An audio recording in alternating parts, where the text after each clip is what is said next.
Aerial shot of churning dark waters of the Atlantic Ocean during a violent storm. Lightning flashes illuminate massive waves crashing against a struggling wooden ship. September 12, 1857. The SS Central America battles hurricane-force winds 200 miles off the Carolina coast. Close-up of gold coins and bars being loaded into wooden crates in the ship's hold. 3 days earlier, she departed Havana carrying 30,000 pounds of California gold rush treasure bound for New York City, the lifeblood of America's financial system. Quick shots of passengers and crew fighting to save the vessel as water pours into the hold. For 3 days, Captain William Herndon and his crew fought valiantly against the merciless sea. But on that fateful night, the unthinkable happened. Wide shot of the ship sinking beneath the waves' lanterns, still glowing as it descends into darkness. 578 lives lost. A fortune in gold swallowed by the Atlantic. The financial panic of 1857 followed. For over a century, the ship of gold remained hidden in her watery grave. News footage from 1988 showing recovered gold bars and coins. Then in 1988, after years of searching the wreckage, it was discovered. Gold worth over $100 million was recovered amidst legal battles that would span decades. Slow pan across a simple museum corridor, focusing on a lone figure in a janitor's uniform, mopping the floor. But what few know is that a significant portion of that treasure never made it into the official recovery. It disappeared long before the lawsuits began. Close-up of the janitor's weathered hands as he carefully cleans a display case containing artifacts from the SS Central America. Oliver Reed, 45 years old. For 20 years, he's been a caretaker at the Charleston Maritime Museum. Invisible to most, respected by none. His extensive knowledge of maritime history wasted as he quietly maintains the exhibits others curate. Oliver pauses to stare at a gold coin in the display, his reflection overlaying the artifact. But when a letter arrives from a great uncle he barely knew, Oliver will inherit more than just a dilapidated coastal home. He'll uncover a secret that's remained buried for over 150 years. Quick flashes: a weathered farmhouse by the sea, a hidden basement room. Glittering gold coins, shadowy figures with guns, a mysterious map. And the story of the ship of gold will be rewritten in blood. Title card appears: The Caretaker's Fortune. Subscribe now. This is the true story of an ordinary man with an extraordinary legacy. His journey will change everything you thought you knew about American history. Sweeping aerial shot of Charleston, South Carolina at dawn. Historic buildings and church steeples silhouetted against the rising sun. Charleston, South Carolina. A city where history isn't just remembered, it's preserved, polished, and put on display. Interior of the Charleston Maritime Museum before opening hours. Marble floors gleam in the early morning light. The Charleston Maritime Museum stands as a testament to America's seafaring legacy. Behind its grand columns and glass cases lies the story of a nation built by brave men who dared to cross vast oceans. Camera follows a solitary figure in a gray uniform pushing a cleaning cart down a long corridor. Oliver Home, Reed, 45, moves methodically, shoulders slightly hunched, eyes downcast. Every morning for 20 years, Oliver Reed has arrived at 5 a.m. to prepare these hallowed halls for visitors who will never notice him. His hands, calloused and strong, have cleaned every inch of this building, though few have bothered to learn his name. Close-up of Oliver carefully dusting a glass case containing navigation instruments from the 19th century. His movements are precise, reverent. What the curators and historians don't realize is that Oliver knows every artifact in this museum intimately. Not just where they belong, but what they mean, their stories, their significance.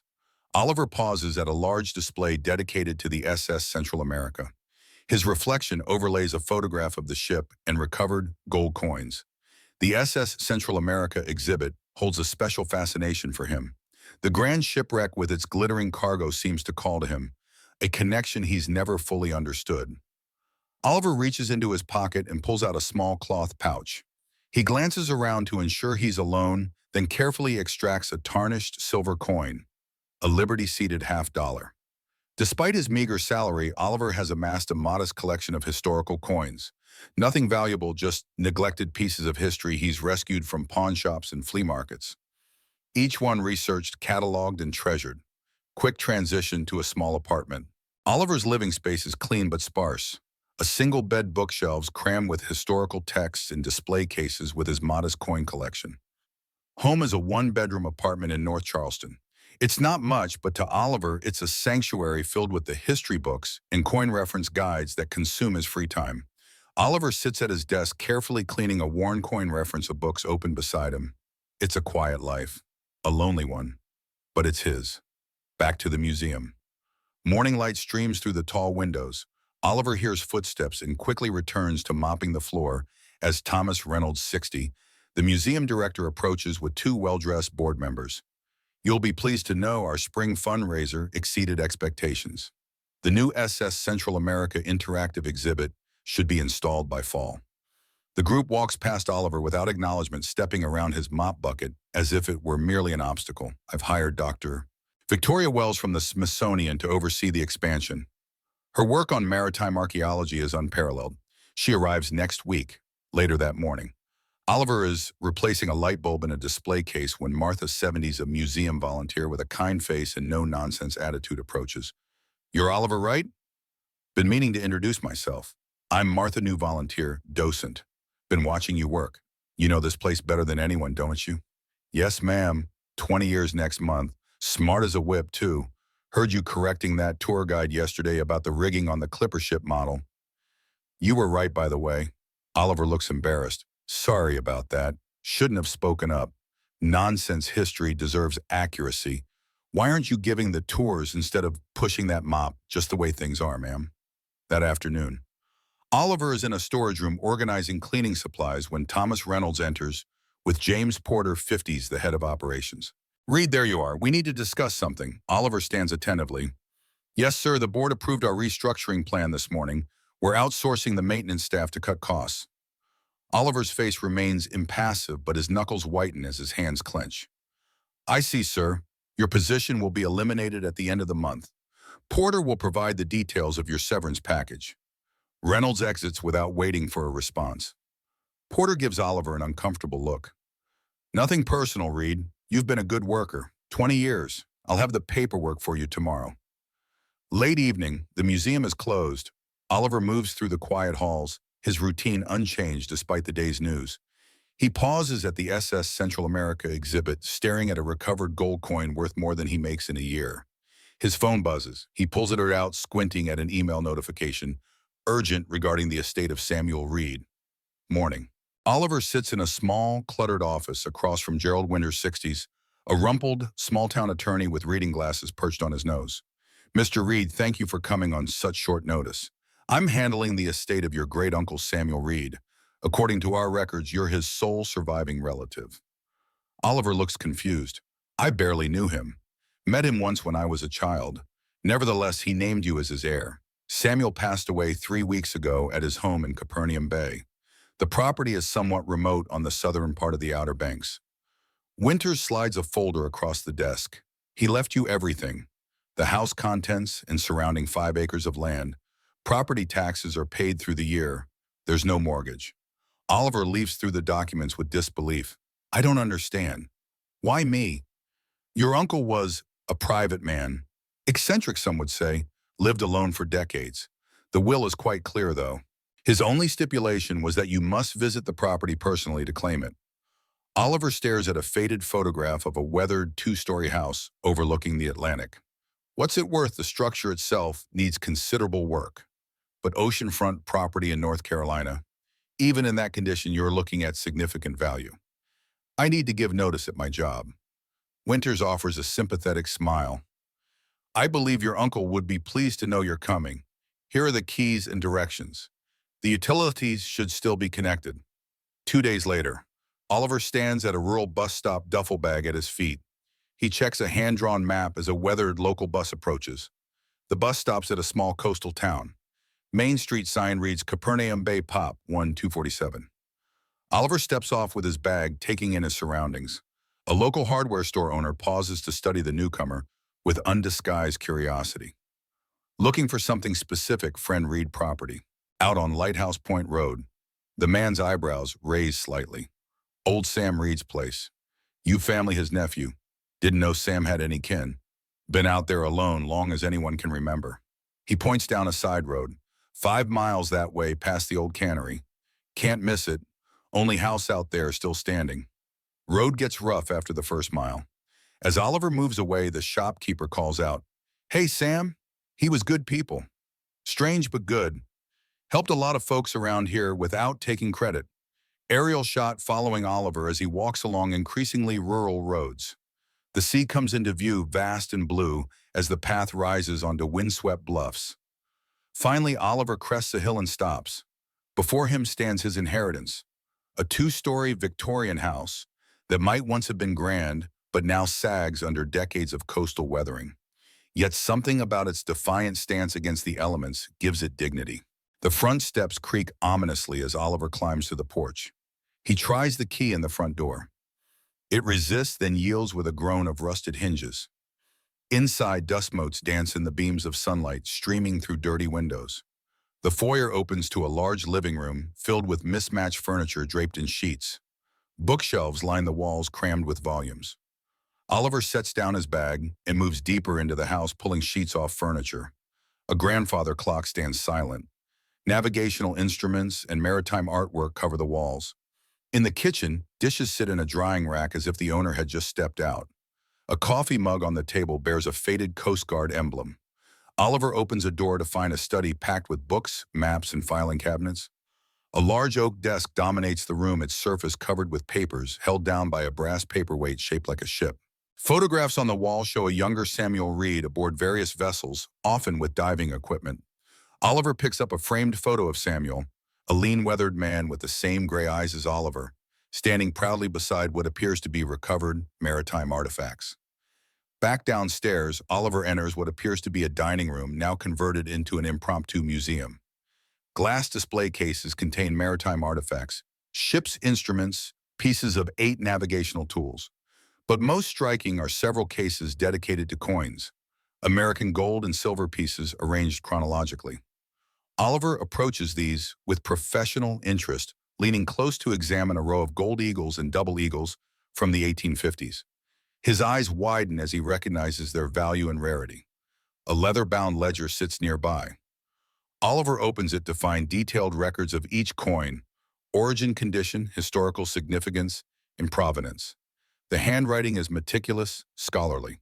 The sun begins to set, casting long shadows through the house.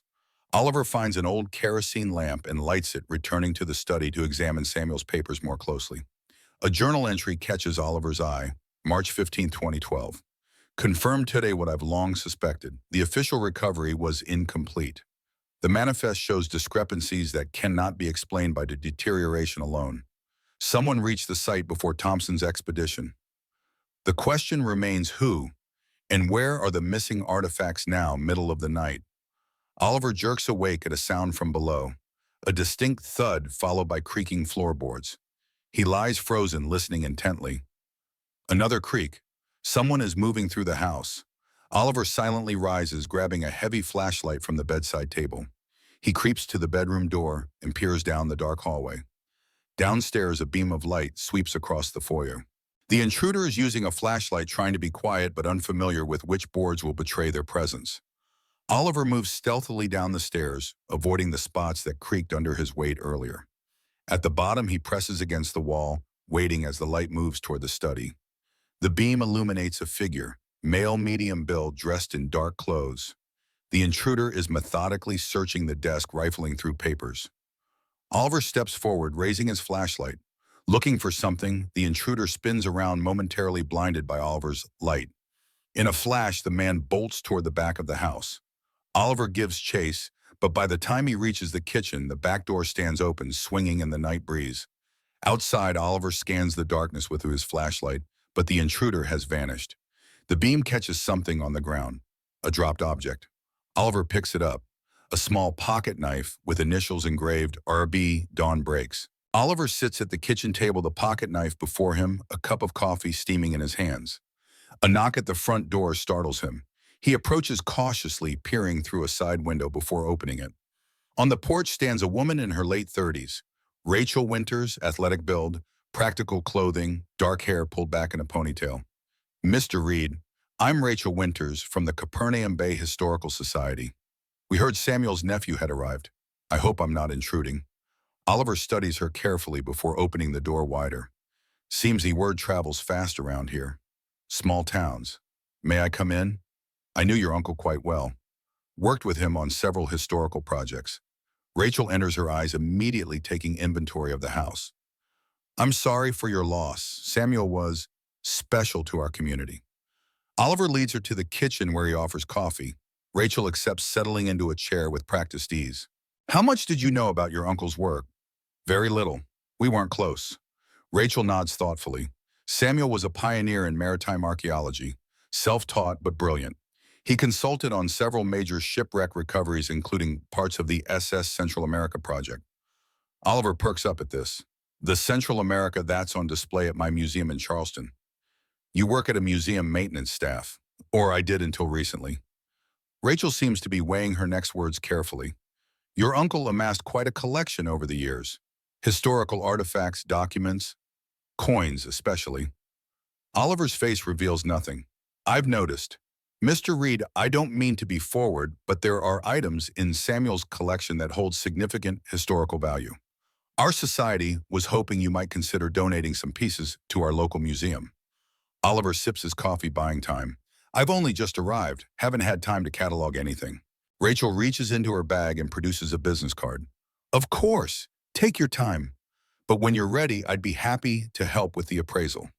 Samuel would have wanted his collection properly preserved. As Rachel rises to leave, she pauses by a maritime chart on the wall. Your uncle believed history isn't just in books. It's hidden all around us, waiting to be discovered. Sometimes in the most unlikely places. Her eyes meet Oliver's meaningfully before she heads to the door. One more thing. Be careful who you trust in Capernaum Bay. Small towns have long memories and old grudges. Not everyone respected Samuel's dedication to historical truth. After Rachel leaves, Oliver returns to the study with renewed purpose. He notices scuff marks on the hardwood floor near a corner bookcase. The marks suggest the bookcase has been moved repeatedly. He pushes against it. The heavy case slides easily, revealing a door built into the wall behind it. The door is locked, but the key from the lawyer opens it. Inside is a narrow staircase leading down. Oliver fetches the kerosene lamp and descends cautiously. The basement is larger than expected, extending beyond the house's footprint. The walls are lined with metal shelving containing archival boxes. The far end features a workshop area with tools for cleaning and preserving artifacts. But what captures Oliver's attention is the center of the room. There, on a large table covered with green felt, sits an arrangement of wooden crates and metal cases. Oliver approaches slowly, setting down his lamp. He opens the first crate. Inside, nestled in velvet-lined compartments, are gold coins. Double eagles, mostly their surfaces gleaming in the lamplight. The next crate holds silver dollars. Another contains foreign gold coins from Spain and Mexico. Oliver's hands tremble slightly as he examines them. His expertise in numismatics immediately tells him these are authentic mid-19th century coins in extraordinary condition. Their value is staggering. Beyond the coins are cases containing other artifacts, silver bars stamped with assayer marks, gold dust in sealed glass vials, pocket watches, jewelry, and personal effects that could only have come from a shipwreck. A large leather portfolio contains documents, ship manifests, passenger lists, newspaper clippings about the sinking of the SS Central America, and detailed salvage plans. Among these, Oliver finds a handwritten letter from someone named Thomas to Samuel, dated Tamarnati Sam. Found another crate at the southeast quadrant. Matches your theory perfectly. Thompson doesn't suspect we've been there.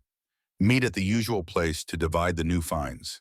Remind the others absolute silence. Our lives depend on it. Oliver sits heavily on a workshop stool, the implications washing over him. His uncle hadn't just studied the SS Central America. He had somehow recovered artifacts from it, apparently in secret, impossibly ahead of the official salvage operation. His thoughts are interrupted by the sound of a vehicle approaching. Oliver hastily closes the crates, returns to the stairs, and secures the hidden door before sliding the bookcase back into position. From the front window, he watches a police cruiser pull up. A tall man in a sheriff's uniform steps out.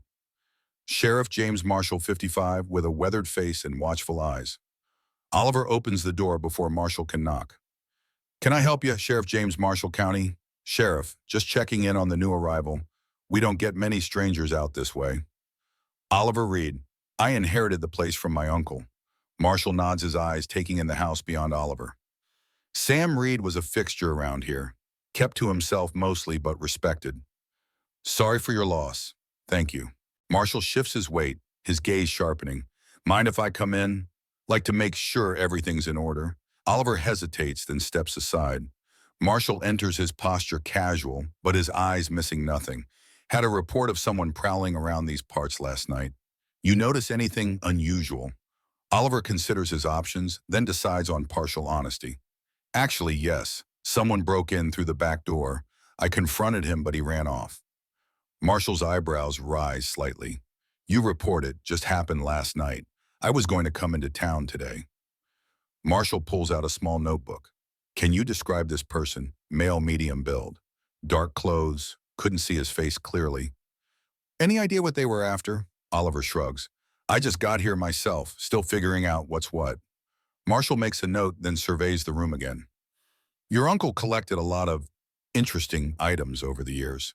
Maritime artifacts, old coins. Some quite valuable, I'd imagine. Oliver keeps his expression neutral. I haven't had time to inventory everything yet. Well, I'll keep an eye on the place. Might want to consider better locks. These old houses aren't exactly Fort Knox. As they walk to the door, Marshall pauses by the maritime chart Rachel examined earlier. Sam was obsessed with old shipwrecks, spent decades diving and researching. The Central America was his white whale. He turns to Oliver, his gaze direct. People have died over less than what might be in this house, Mr. Reed. Be careful. Marshall hands Oliver a card with his number. Call if you see anything else suspicious, day or night. After the sheriff leaves, Oliver returns to the basement with renewed urgency. Among the papers, he finds a leather journal with entries spanning decades. The most recent entries detail Samuel's growing paranoia. February 3/23, Marshall came by again, asking too many questions about the covenant. Says he's just being neighborly, but his eyes tell a different story. I've moved the most important items to the secondary location. If anything happens to me, R will know what to do. March 17th, 2020, spotted the same car parked down the road again. They were watching the house. Need to accelerate the contingency plan. Oliver must be contacted soon. He's the only one who won't be suspected. May 1st, 2023. It's done. Papers filed with Gerald. Oliver will inherit everything. He may not understand at first, but he will. The blood runs true. The covenant must survive. Oliver flips to the final entry dated just days before Samuel's death, June 10th, 2023. Heart acting up again. If the worst happens before Oliver arrives, the key is under the loose board in the upstairs bedroom, the one with the nautical quilt. Everything he needs to know is in the safe deposit box. The covenant will guide him as it guided me. Trust no one until he finds Rachel. Oliver freezes. Rachel Winters, the woman who had just visited. Samuel had mentioned her in his final entry. He races upstairs to the bedroom with the nautical quilt. Dropping to his knees, he examines the floorboards, finding one that shifts slightly under pressure. He pries it up to reveal a small cavity containing a metal lockbox. Inside is a key to a safe deposit box, a small leather-bound book with strange symbols on its cover, and a letter addressed to Oliver in Samuel's handwriting. With trembling hands, he opens it. Dear Oliver, if you're reading this, then I'm gone and you found your way to Lighthouse Point. First, let me apologize for my absence in your life. There were reasons, not excuses, but reasons that I hope you'll understand in time. What you've inherited is more than just a house. You've inherited a legacy and a responsibility.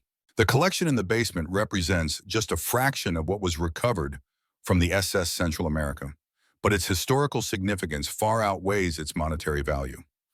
I was part of a group called the Covenant, historians and archaeologists dedicated to preserving historical truths that others would rather keep buried.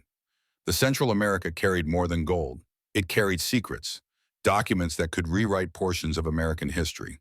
The safe deposit key opens box number 117 at First Coastal Bank in Capernaum Bay. There you'll find documentation proving that the official salvage operation was compromised from the start. Certain powerful interests made sure that some artifacts would never see the light of day.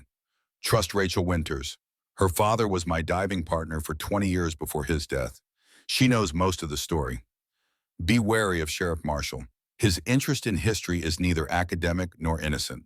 Above all, remember that history belongs to everyone, not just those with the power to write it. Your uncle in name only. Samuel Reed. A loud knock at the front door startles him. Oliver quickly returns the items to the lockbox and slides it under the bed before heading downstairs. On the porch stands a well-dressed man in his 70s. Richard Blackwood, distinguished-looking, with silver hair and an aristocratic bearing. Mr. Reed, Richard Blackwood. I hope I'm not intruding. Oliver regards him warily. Seems I'm popular today. Word travels quickly here. May I come in? I have a business proposition that might interest you. Oliver reluctantly invites him inside. In the living room, Blackwood surveys the coin displays with obvious interest. I knew your uncle professionally. I'm a collector specializing in maritime numismatics. Samuel occasionally consulted for me on authentication matters. He opens his portfolio and removes several documents. I'll be direct, Mr. Reed. I'm prepared to make a generous offer for this property and its contents, sight unseen as is. He slides a document across the coffee table. Oliver glances at the figure, a substantial sum that would set him up comfortably for years. Why would you offer this much without a proper appraisal? Blackwood's smile doesn't reach his eyes. Let's just say I'm very familiar with Samuel's collection. Its historical significance is worth far more to me than its monetary value. And if I'm not interested in selling, Blackwood closes his portfolio with a snap. Then I've wasted both our time. But consider this, Mr. Reed. Collections like this come with responsibilities, security concerns, insurance complications, tax implications. He stands straightening his jacket. My offer stands for 1 week. After that, well, the market for such items can be volatile. After Blackwood leaves, Oliver returns to the basement, examining the collection with new eyes.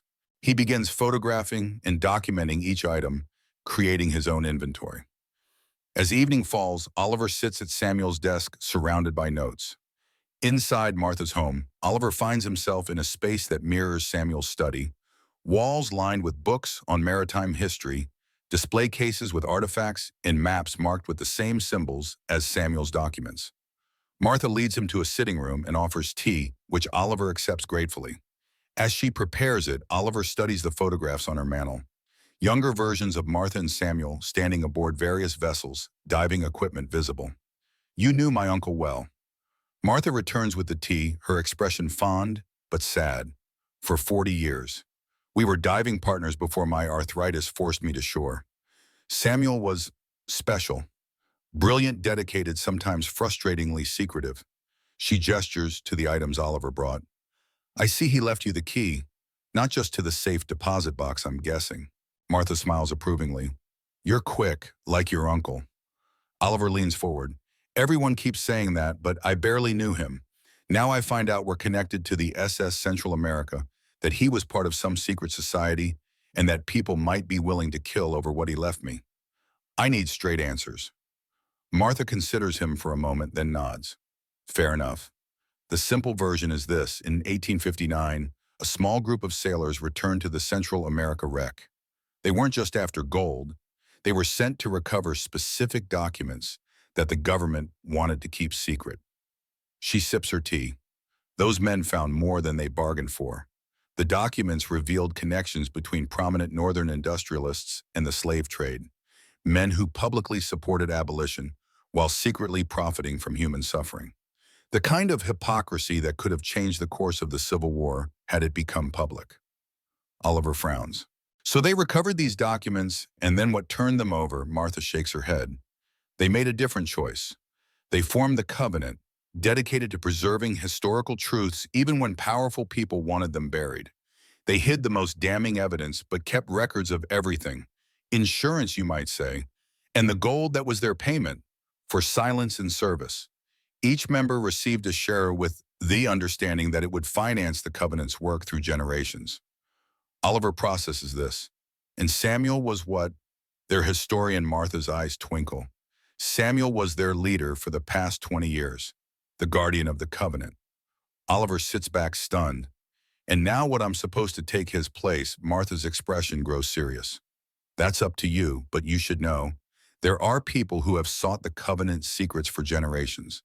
People in positions of power who would rather certain historical truths remain hidden. She leans forward, her voice lowering. Sheriff Marshall works for such people. So does Richard Blackwood, though their interests aren't necessarily aligned. Both approached Samuel repeatedly in recent years as rumors spread about what he might have discovered. What did he discover? Martha rises and moves to a bookshelf, retrieving an old leather journal. Evidence that the officially sanctioned recovery of the Central America in the 1980s was compromised from the start. Certain artifacts were removed before the court-appointed recovery team arrived. Samuel tracked down many of these pieces, documenting a conspiracy that reaches into the highest levels of government and some of America's oldest families. She hands Oliver the journal.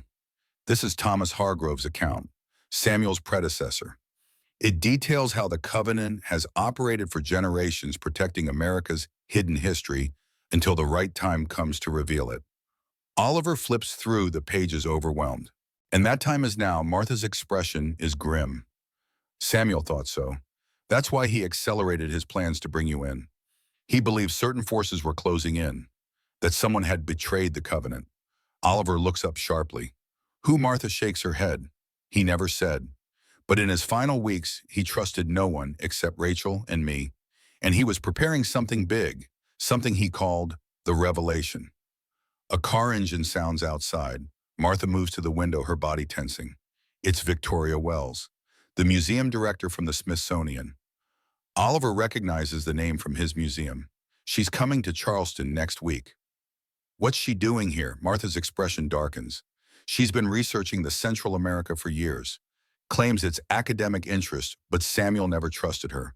Said she asked too many specific questions about artifacts that weren't in the official record. A knock at the door. Martha turns to Oliver. Take the journal and go upstairs. Third door on the left. There's a connecting passage to the next house. Mrs. Farrell is also Covenant. She'll get you back to Lighthouse Point safely. Oliver hesitates. And then what? Find the secondary cache. Rachel knows where it is. Whatever Samuel was preparing, that's where he would have hidden it. As Oliver slips upstairs, he hears Martha greeting Victoria at the door, her voice transforming into that of a simple elderly woman with no secrets to hide. From a second-floor window, Oliver watches a sleek black car parked in front of Martha's house. Beside it stands a woman in her 50s. Victoria Wells, elegantly dressed, her bearing confident and authoritative. Oliver continues to the third door, finding a narrow passage that indeed connects to the neighboring house. As he makes his way through, he realizes how extensively the Covenant has prepared, creating escape routes, safe houses, and a network that has operated in plain sight for generations. Hours later, Oliver arrives back at Lighthouse Point via a circuitous route through coastal woodlands. The property appears undisturbed, but he approaches cautiously, circling to the back entrance. Inside, he finds evidence of a more thorough search. Drawers left open, books pulled from shelves, display cases examined. Whoever came here knew what they were looking for but hadn't found it. Oliver descends to the basement, checking the artifact collection. Surprisingly, nothing appears to be missing, suggesting the searchers were after documents, not valuables. Back in the study, Oliver begins piecing together what he's learned, creating a timeline of Samuel's activities in the Covenant's history. As night falls, he works by lamplight, the coastal winds howling outside, occasionally starting at sounds that might be footsteps or might just be the old house settling. Near midnight, Oliver's phone buzzes with a text from an unknown number. Lighthouse Point isn't safe. Marshall has applied for a search warrant. Meet tomorrow, 10 a.m. at the old cannery. Bring nothing with you. R.W. Oliver stares at the message, then at the valuable documents spread before him. He needs a hiding place, somewhere the sheriff won't find them, even with a warrant. Inspiration strikes. Oliver gathers the most crucial items: the journal, the coded documents, the map, and the USB drive. He takes them to the upstairs bedroom with the nautical quilt, the one that had concealed the lockbox. Instead of returning them to the same hiding spot, Oliver examines the room more carefully. The quilt itself draws his attention, its pattern showing nautical flags and symbols that match those in Samuel's codebook. Oliver lifts the mattress, finding nothing.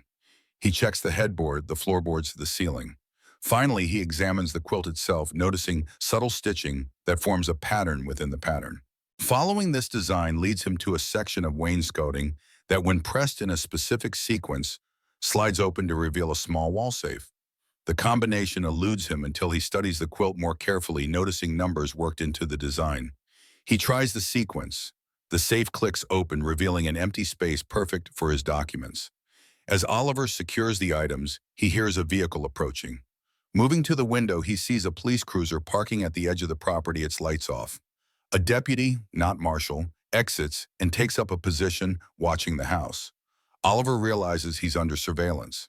The noose is tightening around Lighthouse Point, and tomorrow's meeting with Rachel may be his only chance to understand the full scope of what he's inherited. Not just artifacts and property, but a legacy of secrets that powerful people want to keep buried. As he prepares for bed, setting an alarm for well before dawn, Oliver's gaze falls on a photograph of Samuel that he found earlier, his uncle standing proudly beside a recovered ship's bell. For the first time, Oliver notices his own features reflected in Samuel's face. The same gray eyes, the same determined set of the jaw. The resemblance is unmistakable, raising questions about his connection to Samuel that go beyond a distant uncle-nephew relationship. With this unsettling thought, Oliver settles in for a few hours of restless sleep, knowing that tomorrow will bring him closer to answers, and likely closer to danger. Twist number 1 reveal. Pre-dawn light casts the world in shades of gray as Oliver slips out of the house through a window on the side away from the deputy's position. The morning fog provides additional cover as he makes his way across the property and into the woods, following a path that Samuel's maps indicated would lead to the old cannery while avoiding the main roads. The abandoned cannery sits on the edge of a salt marsh, a hulking structure of corrugated metal and weathered wood that once processed the region's abundant seafood. Nature has begun reclaiming it, with vines climbing its walls and marsh grasses encroaching on its foundation. Oliver approaches cautiously, scanning for any sign of surveillance. Finding none, he enters through a rusted side door, its hinges protesting loudly in the morning stillness. Inside, shafts of light pierce the gloom through holes in the roof, illuminating ancient machinery and conveyor belts frozen in time. The air smells of salt rust and decades of abandonment. A sound draws his attention. Footsteps on the metal catwalk above. Oliver presses into the shadows, watching as a figure emerges. Rachel Winters, looking as if she hasn't slept, a backpack slung over her shoulder. It's clear, Oliver. Just me. Oliver steps into a shaft of light, still wary. How can I be sure? Rachel descends a metal staircase, her expression grim. Because if I meant you harm, there are easier ways than meeting in an abandoned building at dawn. She reaches into her backpack and produces a thermos. Coffee. Oliver accepts it gratefully, the warmth welcome in the damp chill of the cannery. Marshall's deputy was watching the house all night. I know. Victoria has someone following me too. It's accelerating faster than we anticipated. Rachel moves to a rusted table, spreading out a modern map of the region. Samuel believes someone within the Covenant had betrayed us, someone with connections to both Marshall and Blackwood. That's why he kept his most important discovery compartmentalized. Only he knew the full picture. Oliver sips the coffee, studying Rachel carefully. And what is the full picture? Rachel meets his gaze steadily. Samuel discovered that the SS Central America wasn't just carrying gold and compromising documents. It was carrying proof of a conspiracy that continued long after the ship sank. A conspiracy that's still active today. She pulls out an old photograph. A group of men in 19th century clothing standing around a table covered with documents and artifacts. The original Covenant members. Your ancestor is third from the left. Oliver examines the photo, seeing a man who indeed bears a striking resemblance to both himself and Samuel. James Reed. Rachel nods. Navigator on the Central America's first recovery mission in 1859, and Samuel's great-grandfather. Oliver looks up sharply. Which would make him my great-great-grandfather. Rachel's expression softens. There's something Samuel wanted you to know when the time was right. I think that time has come. She reaches into her backpack again and removes a sealed envelope with Oliver's name written in Samuel's handwriting. Oliver takes it with trembling hands and breaks the seal. Inside is a letter and what appears to be a birth certificate. Oliver reads the letter first, his face draining of color as he processes its contents. When he finishes, he looks up at Rachel in shock. He wasn't my uncle. Rachel shakes her head gently. No. Samuel Reed was your father, Oliver. Oliver sits heavily on a rusted barrel, the birth certificate confirming what the letter revealed. That Samuel had fathered a child with Oliver's mother, but circumstances had forced him to remain distant, watching over his son from afar. Why? Why maintain the pretense all these years? Rachel sits across from him. To protect you, the covenant has enemies, powerful people who would use any leverage to access our secrets.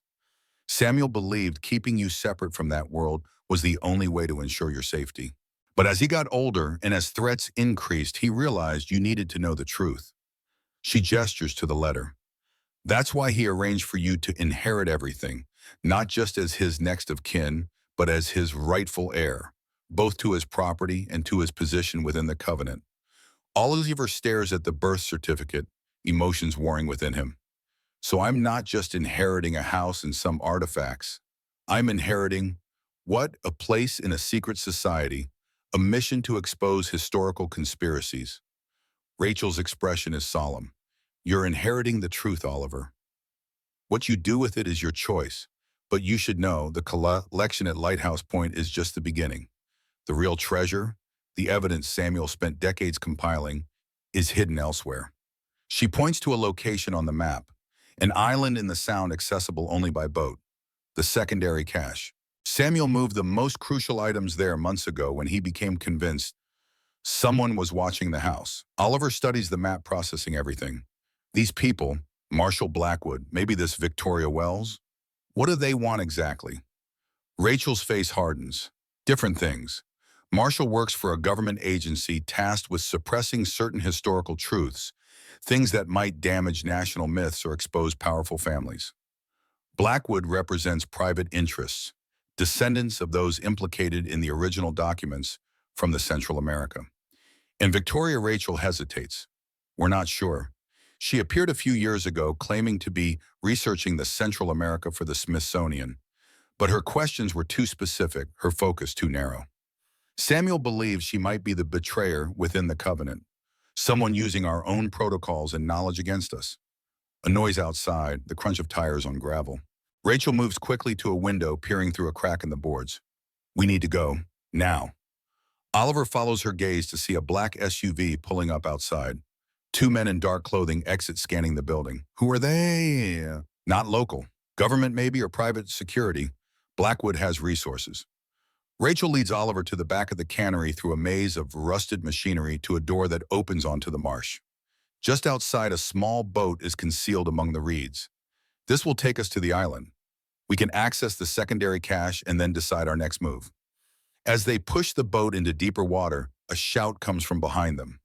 The men have discovered their exit and are giving chase, splashing through the shallow marsh. Rachel starts the outboard motor as Oliver pushes them further from shore. The engine sputters, then roars to life just as one of the pursuers reaches for the stern.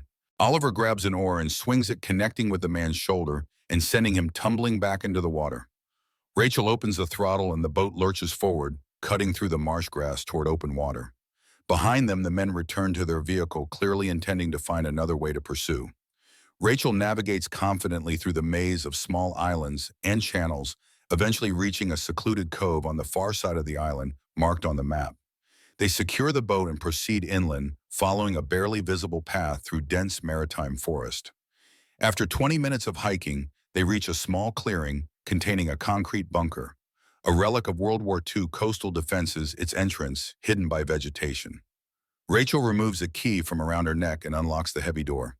Inside, solar-powered LED lights activate automatically, revealing a space transformed into a secure archive.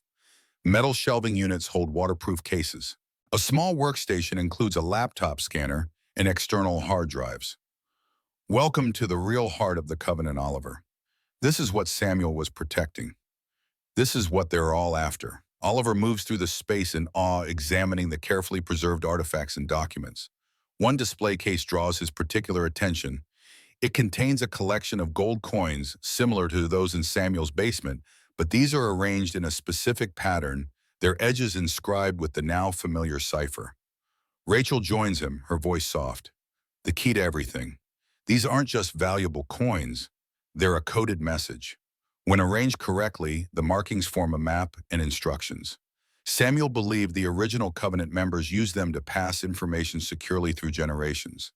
She carefully opens the case and rearranges several coins, aligning their markings. He spent years deciphering it. 2 months ago, he finally succeeded. Oliver watches as the aligned markings indeed form what appears to be coordinates and a series of instructions. What did he find? Rachel's eyes meet his, her expression grave.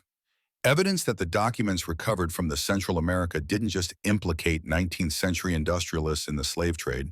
They contained proof of a systematic conspiracy to protect those families and their descendants.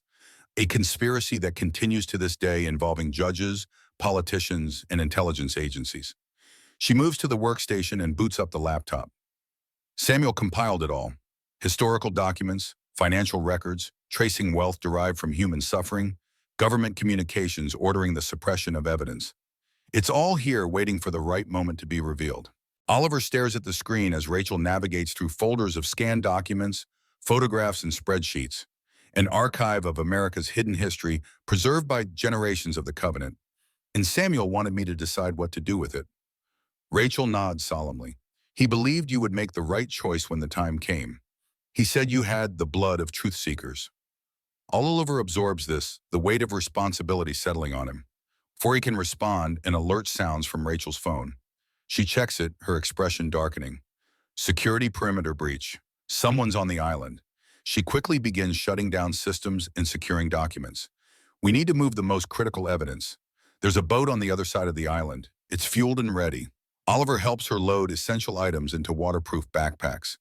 As they prepare to leave, a final folder on the laptop catches his eye, labeled simply, Oliver. He clicks it open to find decades of surveillance photos. Oliver as a child, as a teenager, as an adult. Samuel had been watching over him his entire life from a distance. Among these is a photo of Oliver's graduation from college, a ceremony Samuel had apparently attended unnoticed.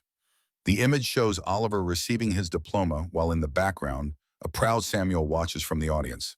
Oliver stares at the evidence of his father's silent presence throughout his life, a man who sacrificed a relationship with his son to protect him, yet never stopped caring, never stopped watching over him. Rachel touches his arm gently. He wanted to tell you so many times, but the risk was always too great. Oliver closes the laptop resolute. Then let's make sure his sacrifice wasn't in vain. As they exit the bunker, securing it behind them, Oliver has crossed a threshold. No longer just an heir to a mysterious collection, he now understands that he has inherited a legacy of truth-seeking that spans generations. A sacred trust to preserve history as it actually happened, not as powerful interests would prefer it to be remembered. The quest for the truth about the SS Central America has become something far more personal. A son's mission to complete his father's work and honor a legacy hidden for decades behind the fiction of a distant uncle. And as they move stealthily through the island forest, pursued by forces that would keep these truths buried, Oliver carries not just the physical evidence of America's hidden history, but the weight of a decision that could change the nation's understanding of its past, and perhaps its future. Martha's kitchen offered a haven of normalcy, the scent of freshly baked bread and percolating coffee, a stark contrast to the morning's chaotic events. But as Oliver sat at the worn oak table watching the elderly woman secure locks and draw curtains, it was clear this was no ordinary social call. Martha Jenkins had been a fixture at the museum in Charleston, a kindly docent with a keen eye for historical accuracy. Yet here she stood in Capernaum Bay, somehow connected to Samuel and his mysterious covenant. The coincidence was too perfect to be coincidence at all. I imagine you have questions, Oliver, more than I can answer in one sitting. But we need to start somewhere. Martha set down a steaming mug before him and eased into a chair, her arthritic hands curling around her own cup. Your uncle, Samuel, was the guardian of the covenant for nearly 20 years. Before him, it was Thomas Hargrove. Before Thomas, William Shepard. The line stretches back to 1859, to the first recovery mission. She paused, studying Oliver's face. You know about the SS Central America? The gold shipment I've worked in a maritime museum for 2 decades. I know the official story. California gold bound for New York banks. Ship sinks in a hurricane. Hundreds drown. Gold lost until the 1980s. Martha nodded, a hint of approval in her expression. The official story, yes. What most don't know is that within months of the sinking, a covert salvage operation was already underway. not sanctioned by the government or any insurance company. Just 9 men, survivors of the wreck, who knew exactly where to look. Their expedition recovered a fraction of the gold, enough to make them wealthy men. But they found something else, too. Something the government never wanted found. Martha rose and moved to a bookshelf, retrieving a leather-bound volume that looked ancient, its spine cracked with age. She placed it gently on the table. This is the original logbook of James Reed, navigator of the Central America and leader of that first salvage mission. Your great-great-grandfather. Oliver's fingers hovered over the book, hesitant to touch something so historically significant. Martha encouraged him with a nod. He has a right to know the truth, Samuel always said. Blood calls to blood. Oliver carefully opened the book. Inside, the handwriting was tight and precise, the mark of a man accustomed to keeping ship's logs. Dates, coordinates, conditions. Then on a page dated November 3rd, 1859, recovered crate marked UST. Contents as suspected. Documents confirm Baker's suspicions. Evidence of Northern involvement in slave trade operations despite public positions. Names include redacted and redacted. Decision made to withhold from official recovery. Moral imperative outweighs legal obligation.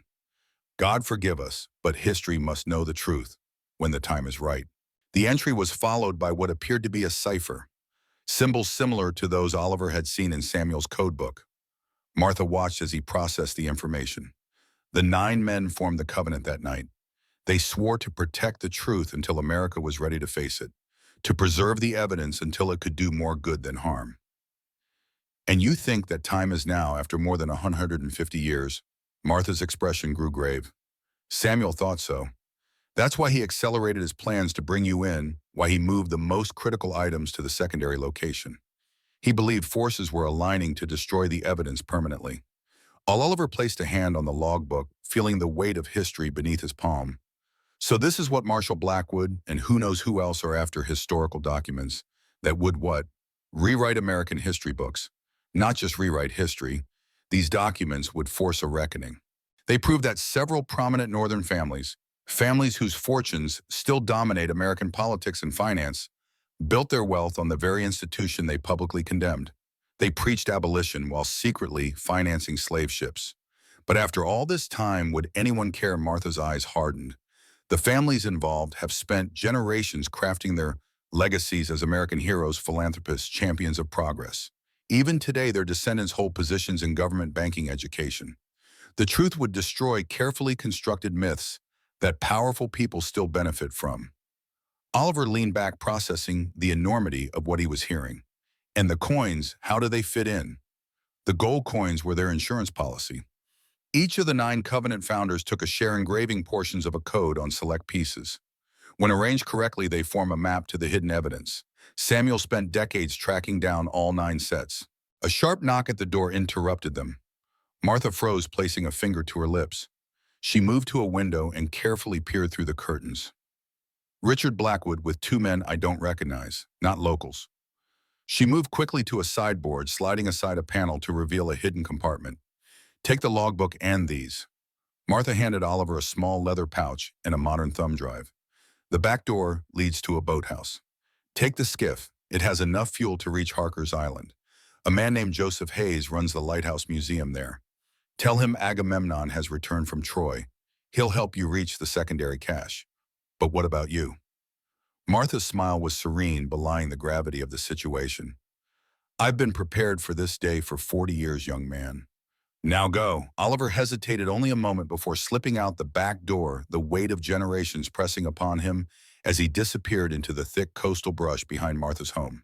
The small skiff cut through the calm waters of the Sound, its outboard motor humming steadily as Oliver navigated between the barrier islands. The morning sun beat down, but offered little warmth against the chill that had settled in his bones, not from the January air, but from the revelations of the past few hours. His entire understanding of his family, of American history, even of himself, had been upended. Samuel wasn't just a distant uncle. He was the latest in a line of guardians, protecting a truth so explosive that people would kill for it. And now somehow that mantle had fallen to Oliver. As he guided the boat around a marshy point, the Harker's Island lighthouse came into view, a stark white tower rising above the dunes. Beside it sat a small museum, its weathered clapboard structure suggesting decades of standing against Atlantic gales.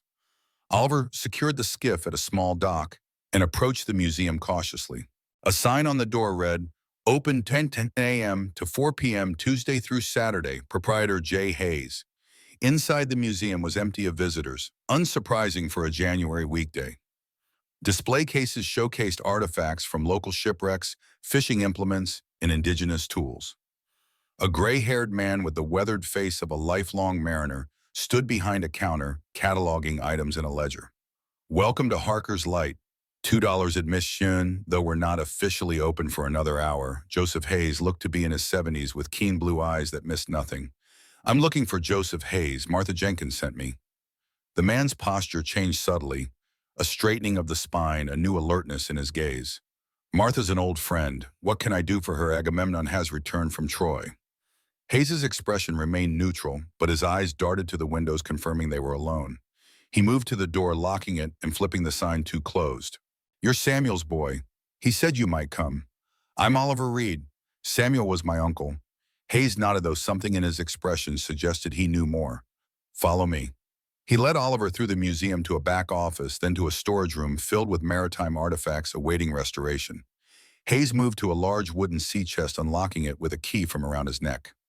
"Samuel and I served together. Naval intelligence back in the 70s. After we got out, he recruited me to the Covenant."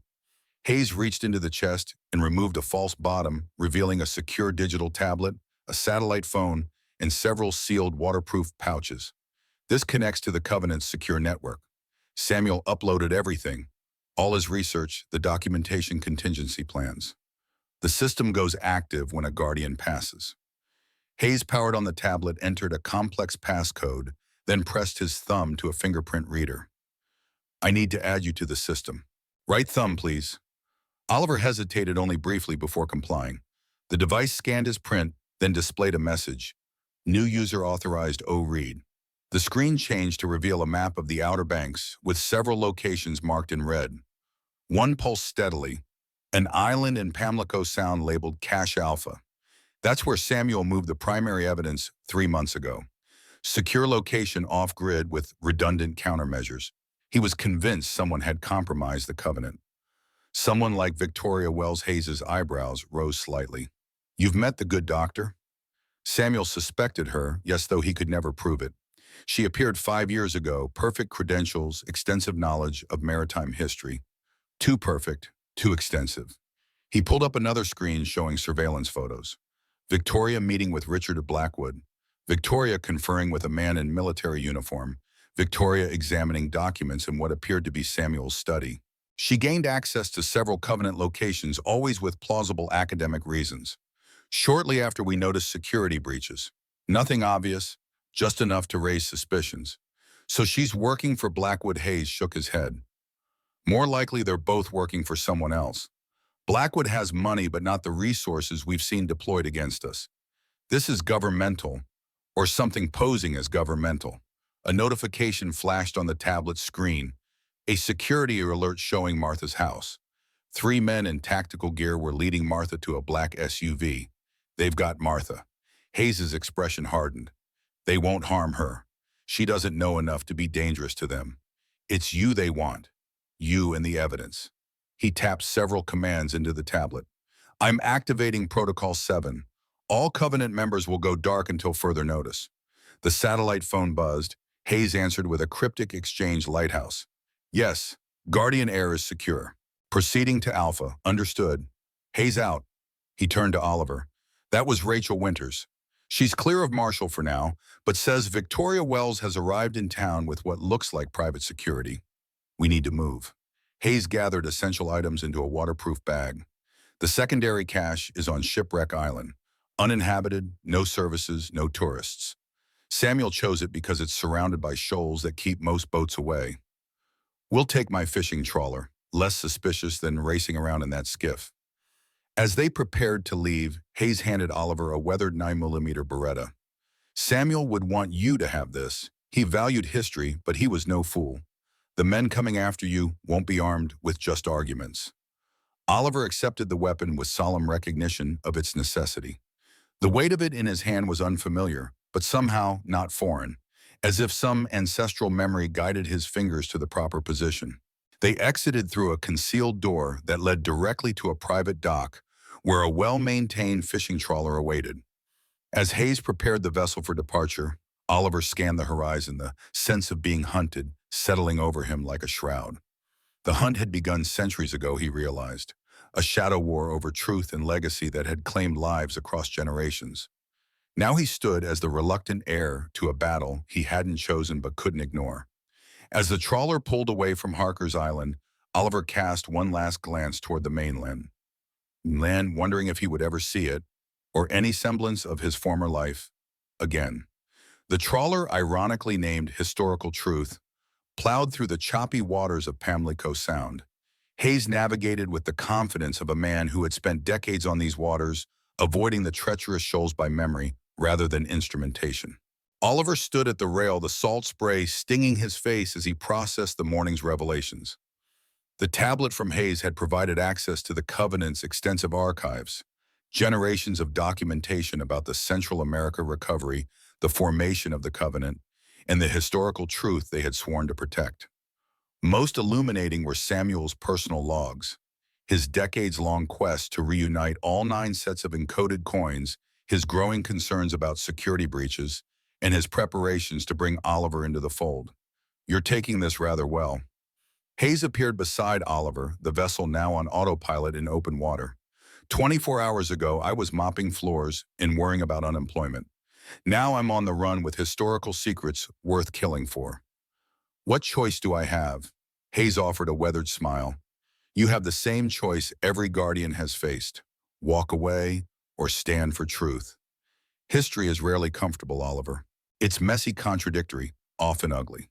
The victors write the official versions, bury the inconvenient facts.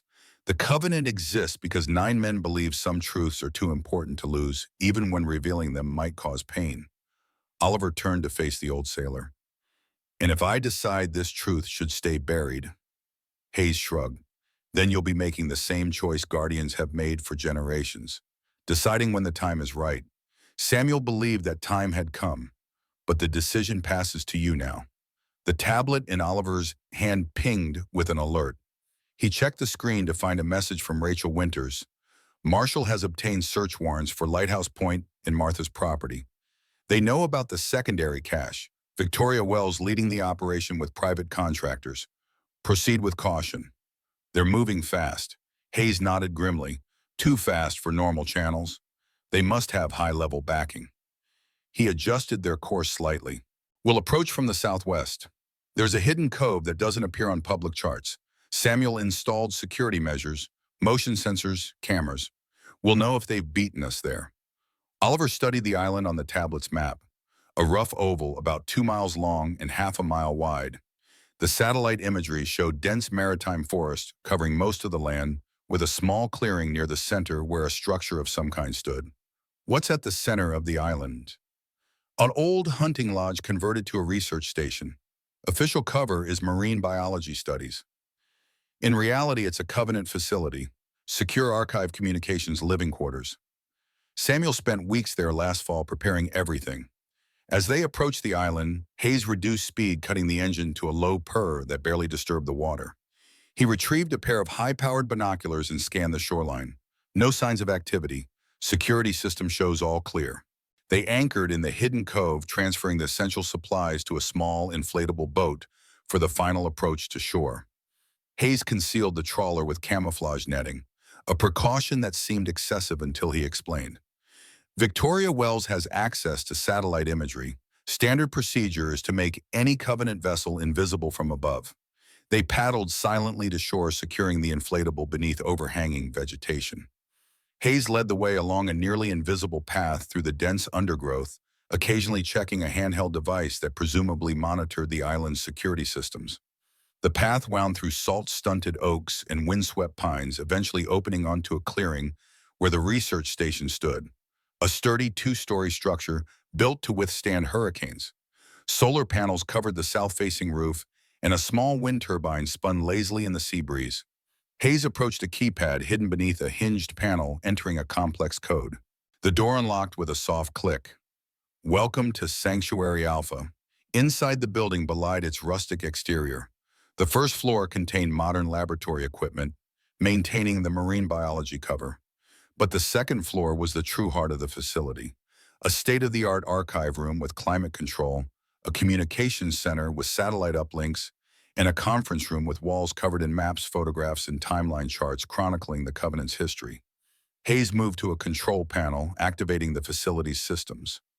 We're completely off-grid here. Solar wind backup generators, satellite internet through encrypted channels. We can monitor the entire island and surrounding waters from this station. Oliver approached a large wall display showing 9 framed sets of gold coins, double eagles from the 1850s, arranged in specific patterns.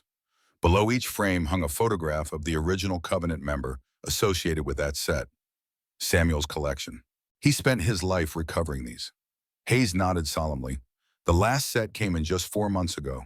Took him 20 years to track it down. Once he had all 9, he could finally assemble the complete cipher. And did he decode it completely? Hayes moved to a secure cabinet, unlocking it with a fingerprint scan. He did. What he found confirmed everything the Covenant had protected for generations, and more.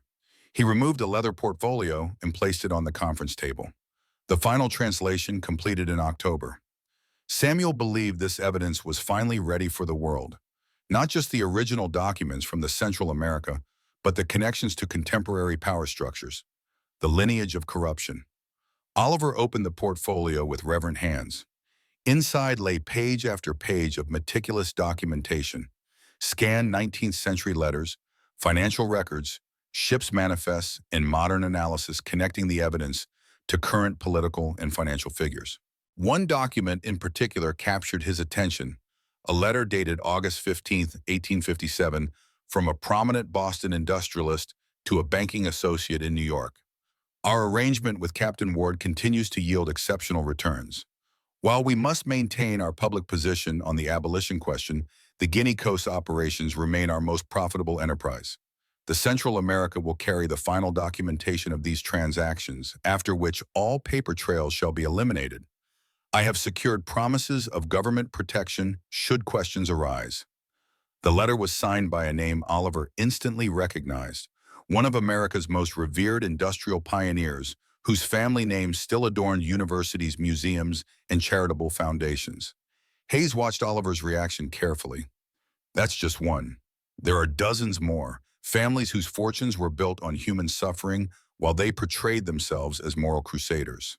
Their descendants still benefit from both the wealth and the carefully crafted myths of righteousness.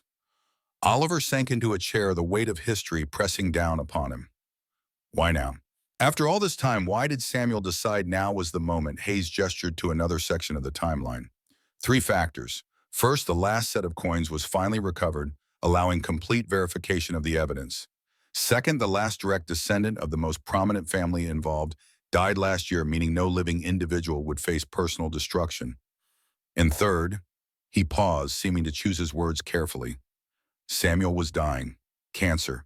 Diagnosed 8 months ago. Terminal. He wanted to see this through before the end.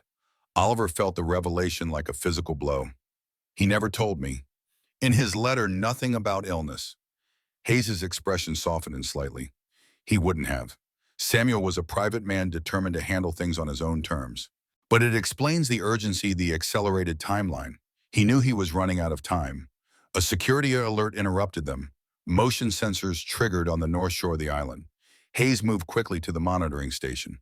3 boats approaching, military-grade inflatables, multiple heat signatures.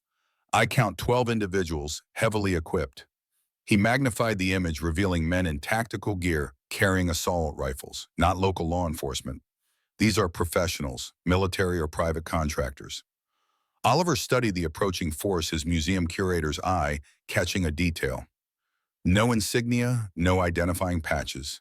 If they were official military or federal agents, they'd be marked. Hayes nodded grimly.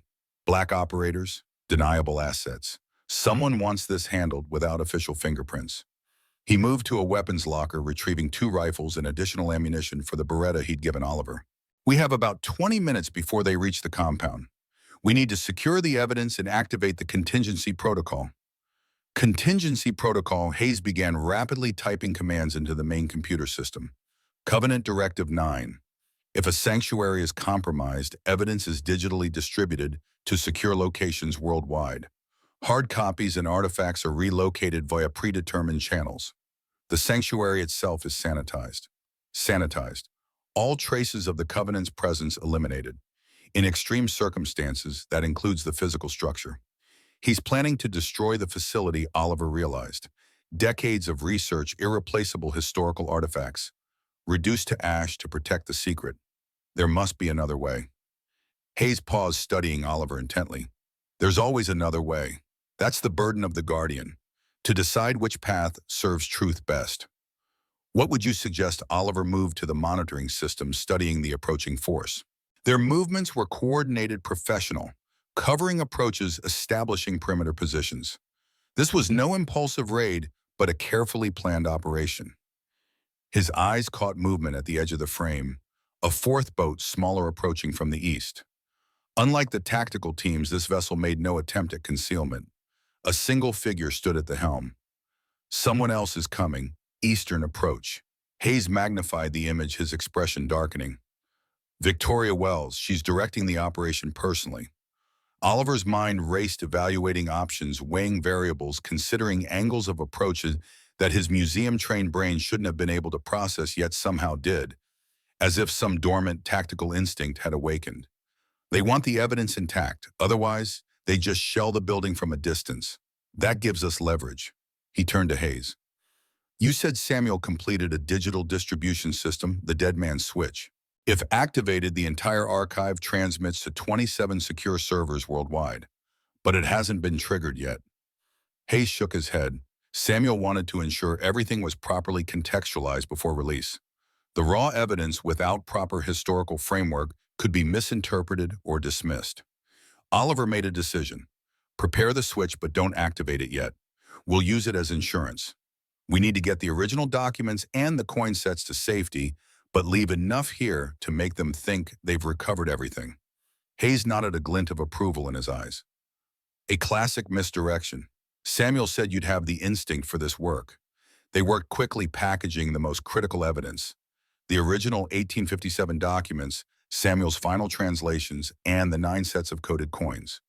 Hayes revealed a hidden compartment beneath the floorboards containing a waterproof case designed for evacuation purposes. There's an emergency exit tunnel from the basement. Leads to a concealed dock on the south shore where we keep an emergency craft. Fast, stealthy, with enough range to reach the mainland.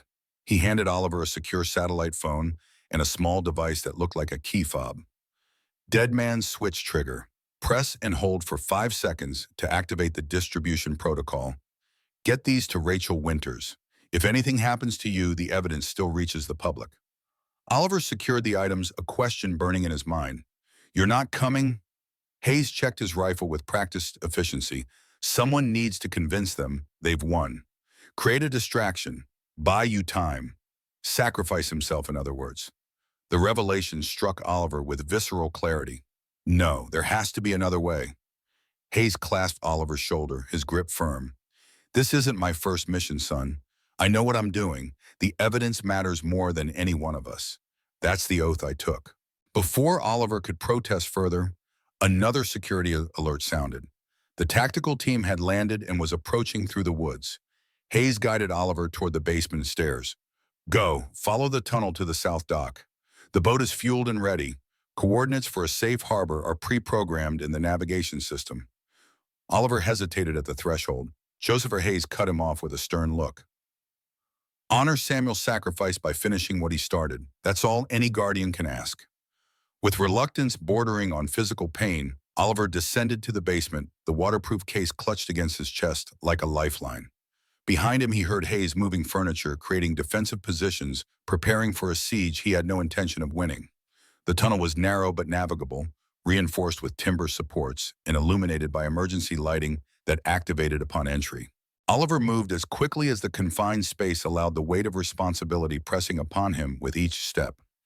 After what seemed an eternity, the tunnel opened onto a small, concealed dock where a sleek craft waited, a modified, rigid inflatable with an enclosed cabin and high-powered outboard motors. The vessel was painted in matte black, designed for stealth rather than comfort. Oliver secured the evidence case, then prepared to cast off when a sound from the tunnel entrance made him freeze. Footsteps. Someone had followed him. He drew the Beretta, taking cover behind the boat's cabin, aiming at the tunnel mouth. A figure emerged, not one of the tactical team in their intimidating gear, but Victoria Wells' elegant, even in practical field clothes, a small caliber pistol held with casual confidence. "Mr. Reed, I was hoping we might have a private conversation before this situation deteriorates further." Her voice was cultured, authoritative, the voice of someone accustomed to being obeyed. "About what? The private army you brought to seize historical evidence, or about betraying the covenant you swore to protect?" Victoria smiled, seeming genuinely amused. "Betrayal implies loyalty to begin with. I never served the covenant, Mr. Reed. I merely infiltrated it to achieve my objectives." She stepped further onto the dock, her weapon trained steadily on Oliver.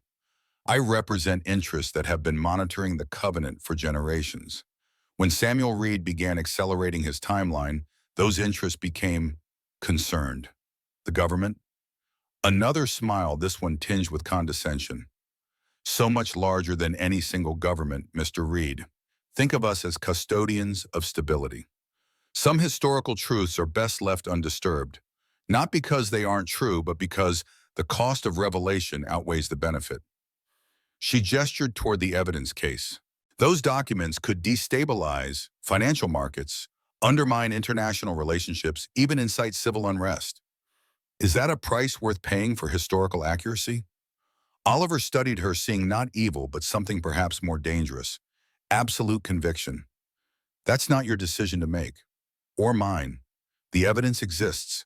People have a right to interpret it for themselves." Victoria sighed, as if disappointed by a promising student. "Such idealism. Your uncle shared it, refused all reasonable offers of compromise. And now look where we are. Armed men, regrettable violence, all of which could have been avoided." In the distance, gunfire erupted, sharp cracks echoing across the island. Hayes engaging the tactical team, buying time with his life. The sound seemed to annoy Victoria. "Messy, unnecessary.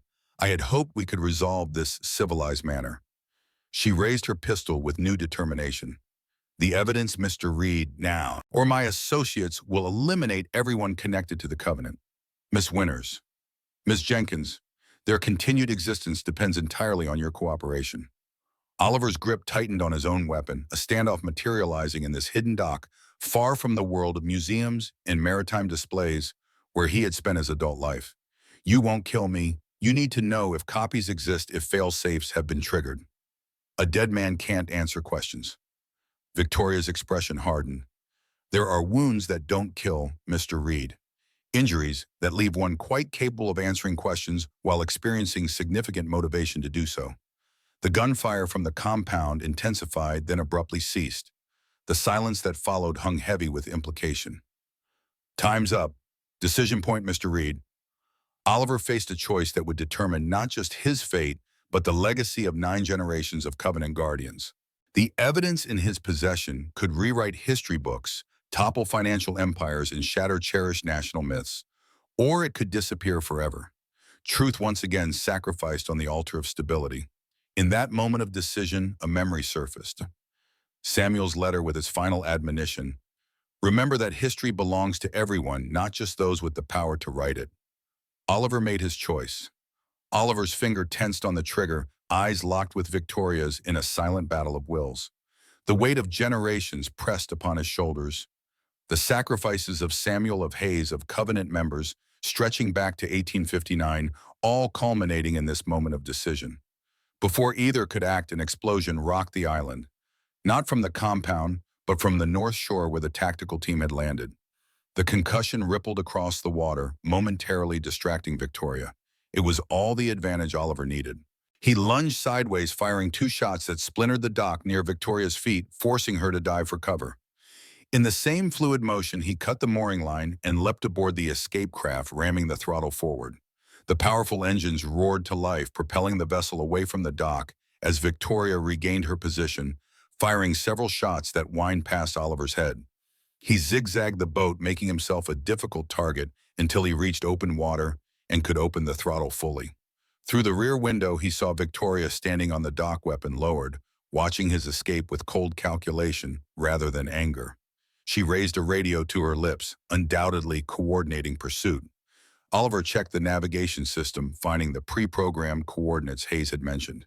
The destination appeared to be a small marina near New Bern, about 40 miles inland, via the winding waterways of the Neuse River. Too obvious, he thought. They'll have assets covering all local marinas. He disabled the programmed route and charted a new course, southeast toward Ocracoke, then potentially out into the Atlantic. The craft was well equipped for open water with radar sonar and enough fuel for significant range. As he accelerated away from Shipwreck Island, the satellite phone buzzed. Oliver answered cautiously. They hit the North Shore cache. Hayes' diversion worked.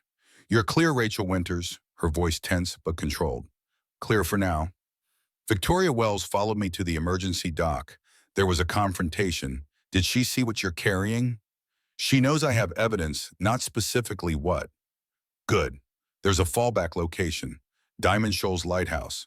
The keeper is Covenant. You'll be safe there until we can arrange secure transport." Oliver checked his fuel levels and adjusted course. "What about Hayes?" There was gunfire, then an explosion. Rachel's momentary silence conveyed volumes. "We've lost contact. Assume he triggered the facility's self-destruct protocol. Another sacrifice for the cause." The weight of it settled like lead in Oliver's stomach. "And Martha's still in custody, but alive. Richard Blackwood is personally interrogating her at his estate near Wilmington. We have an inside source monitoring the situation." The revelation that the Covenant had penetration into Blackwood's operation came as a surprise, though perhaps it shouldn't have. An organization that had maintained secrecy for over 150 years wouldn't have survived without extensive intelligence networks. The Diamond Shoals Lighthouse stood sentinel at one of the Atlantic's most treacherous passages, the graveyard of the Atlantic, where the cold Labrador Current collided with the warm Gulf Stream. Hundreds of ships had met their doom on these shoals, adding their treasures to the seafloor and their crews to the roster of sailors claimed by the merciless ocean. Oliver approached, cautiously scanning for pursuit vessels. The lighthouse itself was automated now, but the keeper's house remained, a sturdy structure built to withstand Atlantic hurricanes. A figure stood on the dock, an elderly man with a weathered face and the ramrod posture of military bearing. As Oliver tied up, the man offered a simple nod. "Covenant sends greetings. I'm Malcolm Turner, keeper of Diamond Shoals." Oliver Reed, Samuel's nephew. Turner's eyes reflected understanding of the hesitation. "I know who you are, son. Been expecting you. Let's get you and that case aside before unwelcome eyes take interest." The keeper's house offered sparse but functional accommodations, a testament to the austere life of those who maintained these remote sentinels. Turner secured the evidence squeeze in a hidden compartment beneath the floorboards, then prepared a simple meal while Oliver used the satellite phone to update Rachel. Victoria's forces have split up. Two vessels heading for marinas on the mainland, one circling back to Shipwreck Island. "You've bought some time, but not much. What's the plan from here?" Rachel's voice was grim. "We're activating Protocol Omega, full distribution of the evidence through both digital and physical channels.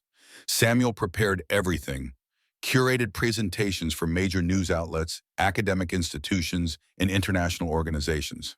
We just need to get the original documents to the primary uplink facility in Washington. And the coins Samuel's collection, those go to the Smithsonian. Samuel arranged it months ago, a posthumous donation with specific requirements for display and authentication. The true meaning of the cipher will be revealed as part of a comprehensive historical exhibition." It seems Samuel had indeed thought of everything, planning meticulously for a revelation he wouldn't live to see. Turner returned with hot coffee and sandwiches, his expression somber. "Just received word about Joseph Hayes, confirmed KIA. Took 4 of them with him before detonating the self-destruct system." Oliver closed his eyes briefly, honoring the man who had sacrificed himself to ensure the mission continued.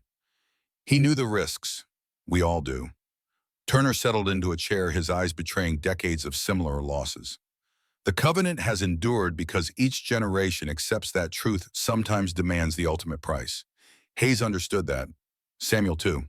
He fixed Oliver with a penetrating gaze. "The question is, do you Before Oliver could respond, the satellite phone chimed with an urgent alert. Rachel's voice came through tense and hurried. "We've been compromised. Victoria's team captured our transport coordinator. They know about Diamond Shoals. You need to move immediately." Turner was already in motion, retrieving the evidence case and moving to a concealed weapons cabinet. "How much time?" Satellite shows a high-speed vessel approaching from the southwest. 15 minutes, maybe less. Turner handed Oliver a different satellite phone. "Dedicated line to our extraction team. They're standing by at Hatteras Inlet. Head northeast, hugging the shoals. The channels are too narrow for larger pursuit vessels, but they'll have helicopters, drones." Turner smiled grimly, pressing a small device into Oliver's palm. "Signal jammer. Military grade. Disrupts all common frequencies for guidance systems. Won't stop them for long, but should buy you enough time to reach the extraction point." As Oliver prepared to depart, Turner clasped his shoulder firmly. "Your uncle was a good man, principled. He believed in you, said you had the heart of a guardian even if you didn't know it yet. Prove him right." Oliver nodded, the weight of expectation and legacy pressing upon him with tangible force. "What about you?" Turner checked the ammunition in an old service pistol. "I'll delay them. Been guarding this light for 30 years. Don't intend to abandon my post now." Another sacrifice. How many would be asked to die for this truth? The waters northeast of Diamond Shoals were treacherous even for experienced mariners. Sandbars shifted constantly, channels appearing and disappearing with each major storm. Oliver navigated carefully, following the GPS waypoints Turner had programmed, while keeping an eye on the radar for pursuit. It didn't take long to appear. A larger vessel approaching rapidly from the southwest, closing the distance despite the challenging waters. The craft's profile suggested military design, its speed indicating powerful engines far superior to Oliver's escape boat. He activated the signal jammer, and immediately the pursuing vessel's course became erratic, its straight-line approach deteriorating into a weaving pattern as its navigation systems failed. A temporary advantage, but meaningful. Oliver pushed his boat to maximum speed, threading through narrow channels where the larger craft couldn't follow. His museum curator's knowledge of maritime history now served a practical purpose. Understanding the historical patterns of these waters, the shipwrecks that had created artificial reefs, the places where depth could deceive the unwary. A sound overhead drew his attention, the distinctive whop, whop, whop of helicopter rotors. Victoria had indeed escalated to aerial assets. The signal jammer might disrupt some systems, but a skilled pilot could still track visually. Oliver veered sharply into a narrow channel between two shoals, the water shallow enough that his wake stirred sand from the bottom. The maneuver took him beneath a stand of weather-beaten pines that provided momentary concealment from above. The satellite phone buzzed with an incoming transmission. "Extraction Team Alpha, we have your position. Proceed to the following coordinates for pickup." A series of numbers followed. A location near Hatteras Inlet, where the extraction team presumably waited. Oliver adjusted course, threading through increasingly narrow passages as the helicopter continued its search pattern overhead. The extraction point came into view, a small cove concealed by overhanging vegetation. Two figures waited on a narrow dock beside a nondescript fishing boat. Oliver approached cautiously, alert for any sign of ambush. As he drew closer, he recognized one of the figures, Rachel Winters, looking tense but determined. Beside her stood a man Oliver didn't recognize, tall, military bearing, with the hyper-vigilant posture of someone accustomed to threat assessment. Oliver secured his boat to the dock, the evidence case clutched firmly as he stepped ashore. "You made it." Rachel's relief was palpable, though short-lived, as the sound of the helicopter grew louder again. "Not much time. This is Commander Reeves, Naval Intelligence, retired. He's coordinating our extraction to Washington." Reeves nodded curtly, already moving toward the fishing boat. "We need to transfer to a more suitable vessel. This is just our cover for leaving the inlet." They boarded quickly, Reeves starting the engines as Rachel secured the evidence case in a hidden compartment. The fishing boat pulled away from the dock, moving at a leisurely pace that belied the urgency of their situation. "We maintain this speed through the inlet, looking like ordinary fishermen returning from a day on the water. Our actual transport is waiting offshore." Oliver watched as the helicopter made another pass, seemingly uninterested in a fishing boat heading out through the busy inlet, where several similar vessels moved in both directions. Once they cleared the inlet into open Atlantic waters, Reeves increased speed slightly, heading for a predetermined rendezvous point several miles offshore. As they approached, a sleek vessel appeared on the horizon, clearly military in design though unmarked. Our ride to Norfolk. From there, secure transport to Washington. Rachel handed Oliver a thick envelope.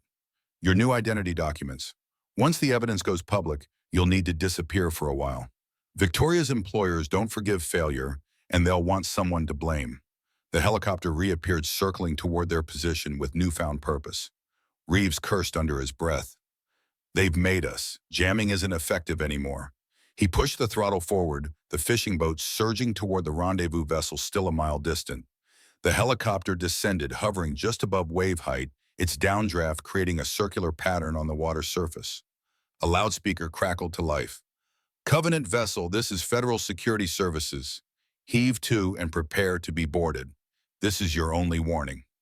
Reeves maintained course and speed, his expression grim. Federal my ass, those are private contractors. Probably former special forces working for whoever Victoria represents. The helicopter maneuvered ahead of them, forcing Reeves to alter course. As he did, a second helicopter appeared from the east, effectively boxing them in. Rachel moved to Oliver's side, her voice low and urgent. If they take us, trigger the dead man's switch. The digital evidence will still reach the public even if the originals are lost. The weight of the small trigger device in Oliver's pocket seemed to grow heavier with each passing second. One simple action would ensure the truth survived regardless of their personal fate. The lead helicopter descended further, a tactical team preparing to fast rope onto the fishing boat's deck. Reeves made a hard turn trying to break free of the encirclement, but the second helicopter matched his maneuver. Then, without warning, a new sound cut through the tension, the distinctive roar of military jets approaching at high speed. Two FA-18 Super Hornets screamed overhead, circling back in a show of force that caused both helicopters to pause their approach. A new voice came over their radio. Unidentified helicopters, this is United States Navy Patrol. You are engaged in unauthorized operation in restricted waters. Stand down immediately or you will be considered hostile. Reeves grinned, checking his watch. Right on time. The Admiral keeps his promises. Admiral Lawrence Hayes, Joseph's brother, Joint Chiefs. He's been a silent supporter of the Covenant for decades. Couldn't act officially, but he can certainly declare a sudden training exercise in these waters. The helicopters hesitated, then began to gain altitude, clearly unwilling to challenge actual military forces. As they retreated, the sleek extraction vessel closed the final distance, coming alongside the fishing boat. Oliver, Rachel, and Reeves transferred quickly along with the precious evidence case. As soon as they were aboard, the vessel's captain ordered flank speed, the powerful engines driving them north toward Norfolk, and the security of a naval base where Victoria's reach would be limited. Below decks in a secure briefing room, Rachel finally allowed herself to relax slightly. Phase 1 complete. The evidence is secure. Now we begin Phase 2. Controlled release to maximize impact while minimizing potential for misinterpretation or dismissal. Oliver set the evidence case on the conference table, the culmination of 150 years of secrecy and sacrifice. Samuel really believed this was the right time. Rachel nodded solemnly. He said America had reached a point where it could either confront its complex history honestly or surrender to comforting myths permanently. The evidence doesn't just expose historical hypocrisy, it reveals the ongoing influence of these families, the systems they created to protect their wealth and reputation across generations. She opened the case, revealing the carefully preserved documents in the 9 sets of coded coins. This isn't about shaming the dead, Oliver. It's about understanding how power operates, how narratives are constructed and maintained. Samuel believed that true patriotism requires honest reckoning with our past, the heroic and the shameful alike. Oliver studied the evidence before him, tangible connections to a history that had been deliberately obscured, protected by generations of Covenant guardians who believed in a truth greater than comfort. And if I still believe some truths are too dangerous to reveal, Rachel met his gaze steadily. Then you would be exercising the discretion every guardian has held. But consider this. Samuel spent his life preparing for this moment. He believed in you and your judgment. Whatever you decide, that faith was his final gift to you. The extraction vessel continued its journey northward, cutting through Atlantic waves with purpose and speed. On its deck, Oliver Reed stood alone, watching the horizon where the sea met sky in an eternal line of demarcation. In his hand, he held the dead man's switch, a simple device that would trigger the distribution of truth to a waiting world. One action irreversible with consequences no one could fully predict. Samuel had made his choice, passing the burden of final decision to a man who had spent his life caring for artifacts rather than wielding their power. Now that man, curator turned guardian, stood at the confluence of past and future, personal and historical truth and consequence. The ocean stretched before him, vast and indifferent to human concerns, much like history itself, which flowed forward regardless of who controlled its narrative. Yet within that inexorable current, individual choices created eddies and diversions that could over time alter the very course of the river. Oliver Reed, reluctant heir to a legacy of truth-keeping, faced his moment of decision as the coast of Virginia appeared on the horizon, a decision that would determine not just his future, but how America understood its past. The naval station Norfolk loomed ahead, its piers filled with the gray silhouettes of warships. The extraction vessel had maintained radio silence for the final approach, standard protocol for sensitive operations. As they neared the restricted military harbor, a sleek black government SUV waited on the dock, two figures standing beside it with the unmistakable posture of federal agents. Commander Reeves studied them through binoculars, his expression revealing nothing as he handed the glasses to Rachel. "Our escort to Washington," Admiral Hayes arranged everything. Rachel verified the identification codes through a secure channel, then nodded her approval. The vessel docked smoothly, lines secured by sailors who appeared from nowhere and disappeared just as quickly. The choreographed efficiency of military operations. Oliver carried the evidence case personally, unwilling to relinquish it even to Rachel or Reeves. The weight of its contents, both physical and historical, had become an extension of himself, a responsibility he could no longer imagine delegating. The federal agents approached as they disembarked, credentials extended. "Ms. Winters, Mr. Reed, I'm Special Agent Donovan. This is Special Agent Perkins. We're your security detail to Washington. The Admiral sends his regards."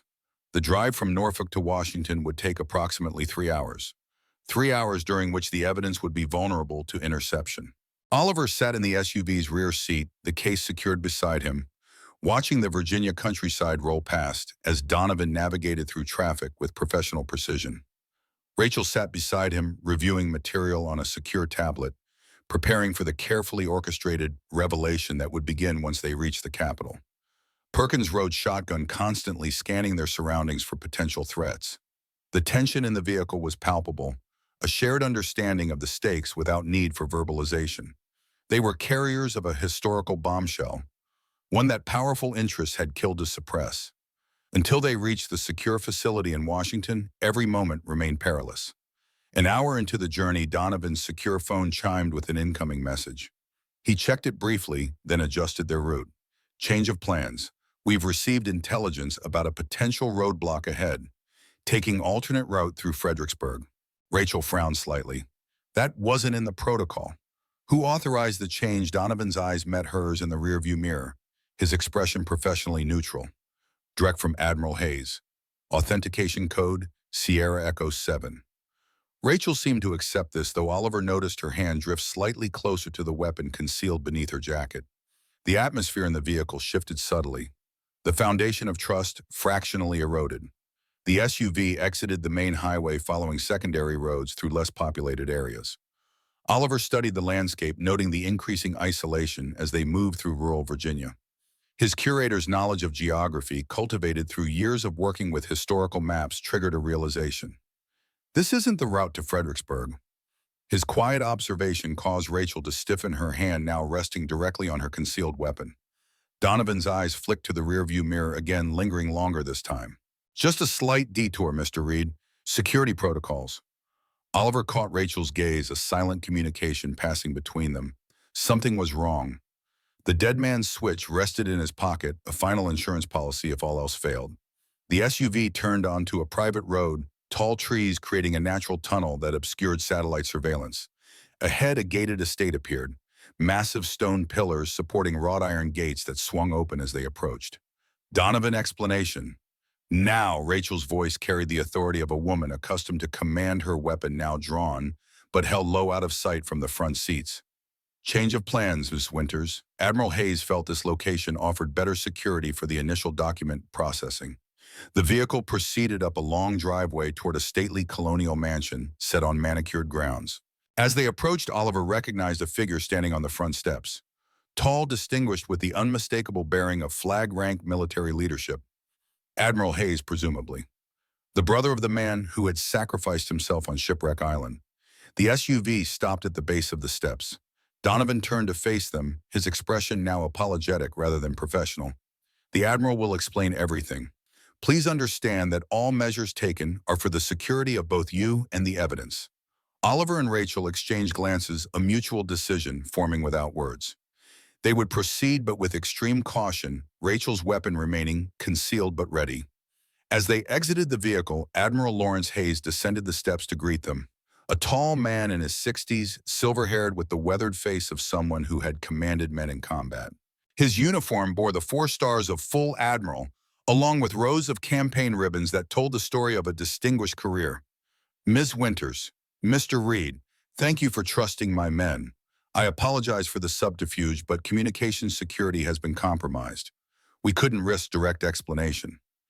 He extended his hand to Oliver, who shifted the evidence case to accept the greeting. My brother spoke highly of you, Mr. Reed, said you had the makings of a true guardian. I'm sorry for his loss. Joseph was a good man. Oliver studied the Admiral, searching for family resemblance to Hayes, and finding it in the set of the jaw, the piercing blue eyes. He died protecting this evidence, Admiral. He believed its contents were worth his life. Hayes nodded solemnly.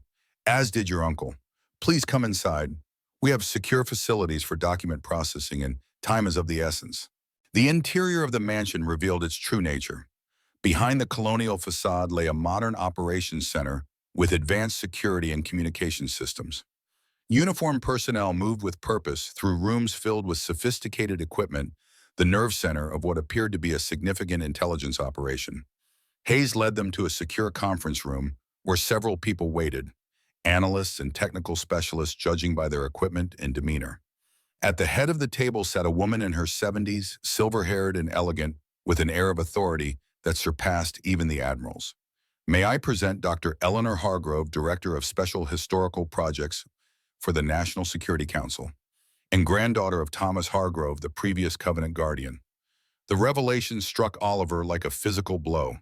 The Covenant's reach extended into the highest levels of government. Had for generations, apparently. Hargrove approached her penetrating gaze, assessing Oliver with unsettling thoroughness. Mr. Reed, we've waited a long time for this day. Samuel spoke often of you, though I suspect he shared little of our work with you until recently.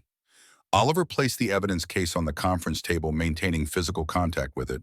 He told me nothing until after his death. Left letters instructions. I'm still trying to understand my role in all this. Hargrove smiled, a gesture that conveyed wisdom rather than warmth. Your role is the same as every guardian's, to protect the truth until the world is ready to receive it. The question before us today is whether that moment has truly arrived. She gestured toward the case. May I? Oliver hesitated, glancing at Rachel, who gave an almost imperceptible nod. He unlocked the case, revealing the meticulously preserved documents in the 9 sets of encoded coins. Hargrove examined the contents with reverent hands, her expression reflecting both professional assessment and personal connection. My grandfather helped recover 3 of these sets, spent his life ensuring they remain protected. As did Samuel. She looked up at Oliver, her gaze intense. Did he explain the full implications of release? Not just the historical revelations, but the potential contemporary impact. Samuel believed the time had come for America to face its complicated history honestly. That true patriotism requires confronting both our triumphs and our failures. Hargrove nodded, seemingly pleased with his answer. Indeed, and I shared his view, until recently. She pressed a button on the conference table, activating a large display screen on the wall. Images appeared. Global financial markets, international conflict zones, domestic political demonstrations. The world stands at a precarious tipping point, Mr. Reed. Revealing these documents now, without proper context and preparation, could destabilize systems already under unprecedented strain. Oliver felt a chill of recognition. The words echoed those of Victoria Wells almost exactly. That sounds remarkably similar to what Victoria Wells told me right before she tried to kill me and steal this evidence. Admiral Hayes stepped forward, his expression grave. Victoria Wells is a rogue operative, Mr. Reed, former intelligence now working for private interests that want these documents for their own purposes, not to reveal the truth but to weaponize it selectively. He tapped the screen, changing the display to surveillance photos of Victoria meeting with various individuals. She represents a consortium of financial interests descended from the very families implicated in these documents. Their goal isn't suppression, but controlled revelation, releasing only the parts that damage their rivals while protecting their own ancestors. Rachel had remained silent until now, absorbing the information with the careful analysis of a trained historian. Finally, she spoke. "What exactly are you proposing, Admiral Dr. Hargrove?" Hargrove's response was measured clearly, having anticipated the question. "A controlled, phased revelation through proper academic and journalistic channels. Context before content. Preparing the public to understand these documents as historical evidence rather than political ammunition. Essentially what Samuel intended, but with a more careful timeline." Oliver studied the two figures before him. The admiral with his lifetime of military service, the historian with her family connection to the Covenant. Both presented a compelling case for caution for responsible stewardship of explosive truth. Yet something felt wrong, a dissonance he couldn't immediately identify. "May I see the secure facility where you propose to house these documents during this process?" Hargrove and Hayes exchanged glances, a brief, almost imperceptible communication that triggered Oliver's internal alarm. Of course, Admiral Hayes led them from the conference room down a corridor to a reinforced door with multiple security systems. He entered a complex code followed by biometric authentication. The door opened to reveal a state-of-the-art archive room, climate-controlled with advanced fire suppression and security monitoring. Documents processed here are scanned at the molecular level, creating perfect digital copies while preserving the originals. The facility meets all preservation standards for documents of this historical significance. Oliver examined the room with his curator's eye, noting the professional-grade archival storage, the proper humidity controls, the acid-free containers. Everything appeared legitimate, a proper facility for handling priceless historical artifacts. As they returned to the conference room, Oliver lagged slightly behind, ostensibly examining the operations center, but actually creating space to think, to process the conflicting information and instincts warring within him. Something Hayes had said earlier echoed in his mind. Victoria Wells is a rogue operative, working for private interests that want these documents for their own purposes. Yet Victoria had claimed to represent interests much larger than any single government, custodians of stability who believed some truths were best left undisturbed. Two opposing narratives, yet with a curious symmetry. Both sides claimed to protect stability. Both advocated controlled revelation rather than immediate full disclosure. Both presented logical, even patriotic justifications for their positions. As they re-entered the conference room, Oliver noted something he had missed earlier. A small frame photograph on a side table. It showed a younger Dr. Hargrove with several military officers, including Admiral Hayes. But in the background, partially obscured but still recognizable, stood Richard Blackwood. The revelation clicked into place with devastating clarity. There were no sides, or rather, the sides were not what they appeared. This wasn't a battle between truth seekers and truth suppressors, but between factions fighting for control of the narrative. Oliver's hand slipped into his pocket, fingers curling around the dead man's switch as he returned to the conference table, where the evidence case lay open, its contents vulnerable. Before he could act on his realization, the mansion's security systems blared to life.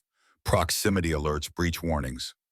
Admiral Hayes moved immediately to a communications console. Perimeter sensors triggered. Multiple vehicles approaching from the east access road. Armed personnel detected. Security camera feeds appeared on the main display. Black SUVs approaching rapidly, tactical teams deploying with military precision. At their center, directing operations, stood Victoria Wells. "How did they find us?" Hayes barked orders into a communication device, mobilizing the mansion's security forces.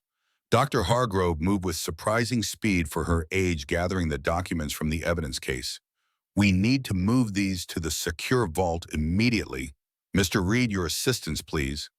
Oliver stood frozen, the pieces falling into place with accelerating clarity. Victoria finding them despite communication security, the photograph with Blackwood, the parallel arguments for controlled revelation. They weren't enemies, they were competitors. No, Oliver stepped forward, reclaiming the evidence case from Hargrove's grasp. You're working with them. Different factions, perhaps, but the same goal, controlling the narrative. Hargrove's expression hardened the mask of academic concern, falling away to reveal cold calculation. Don't be absurd, Mr. Reed. We're trying to protect you in these documents from Wells and her mercenaries. Oliver turned to Rachel, whose expression confirmed she had reached the same conclusion. The covenant split, didn't it? That's what Samuel discovered. Why he accelerated his timeline, why he went outside the established protocols. He realized the organization had been compromised at the highest levels. Hargrove straightened, abandoning the pretense. Not compromised, Mr. Reed, evolved. The original covenant sought to protect truth until the appropriate time. We've simply recognized that controlling how truth is revealed is as important as the revelation itself. The security alerts intensified. Victoria's forces had breached the outer perimeter and were engaging with the mansion's defenders. Gunfire echoed from the grounds. Hayes moved toward Oliver, his hand reaching for the evidence case. This isn't a debate club, son. Those documents represent national security concerns that transcend historical interest. Hand them over. Oliver stepped back, Rachel positioning herself beside him, her weapon now drawn and visible. Samuel entrusted this evidence to Oliver for a reason, Admiral. He believed the truth belonged to everyone, not just those with power to control it. Hargrove's voice turned cold. Samuel was a dying idealist making irrational decisions. He lost perspective. As the confrontation escalated inside, the battle outside drew closer. Victoria's forces pushing toward the mansion with professional efficiency. Two competing factions, both claiming legitimate authority, both willing to kill for control of a truth buried for over 150 years. In the chaos of the moment, Oliver made his decision. He pressed the dead man's switch, holding it for the required 5 seconds to activate the distribution protocol. A small light on the device turned from red to green, confirmation that the digital archive was now transmitting to 27 secure servers worldwide. Hayes noticed the action, his expression darkening with recognition. What have you done? Exactly what Samuel would have done. Ensured the truth reaches the public intact, not filtered through anyone's agenda. The mansion shook with an explosion. Victoria's forces had breached the main entrance. The sound of gunfire intensified, security personnel shouting status reports as they fell back to defensive positions. In the confusion, Rachel moved to a control panel overriding the mansion's security systems. Emergency exits unlocked, providing them a potential escape route. Oliver secured the original documents in the evidence case, leaving the 9 sets of coded coins on the table, a deliberate choice. The coins were historically valuable but no longer necessary for verification. The digital evidence was now spreading beyond anyone's control, the truth finally free after generations of confinement. As Rachel covered their retreat toward a service exit, Oliver faced Hargrove and Hayes one final time. Samuel was right. True patriotism isn't blindly accepting comfortable myths. It's having the courage to face our full history, the noble and the shameful alike. Hayes's response was measured, even respectful despite the circumstances. You've just unleashed forces you don't understand, son. I hope you're prepared for the consequences. Oliver nodded, accepting the weight of his decision. Samuel was, Hayes was, every guardian before them was. I won't dishonor their sacrifices by showing less courage. As Oliver and Rachel disappeared through the service exit, the two factions converged on the mansion. Victoria's mercenaries breaching from one side, Hayes' security forces defending from within. The battle for control of a narrative that had already escaped them both. Outside, emergency vehicles approached in the distance. Local law enforcement responding to reports of gunfire at the prominent estate. The official world was about to collide with the shadow war that had been waged for generations over the legacy of the SS Central America. Oliver and Rachel slipped away in the confusion, the evidence case containing the original documents secure in Oliver's grasp.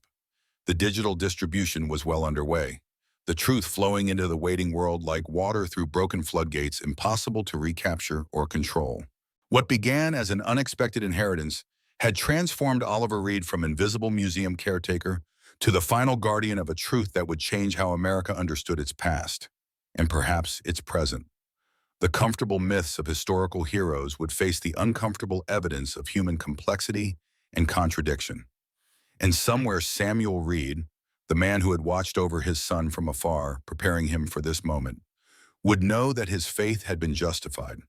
The caretaker had become the truth keeper, completing a mission begun by 9 men in 1859 who believed that history belonged to everyone, not just those with the power to write it. The forests of rural Virginia offered temporary sanctuary as Oliver and Rachel fled the chaos erupting at Hayes's compound.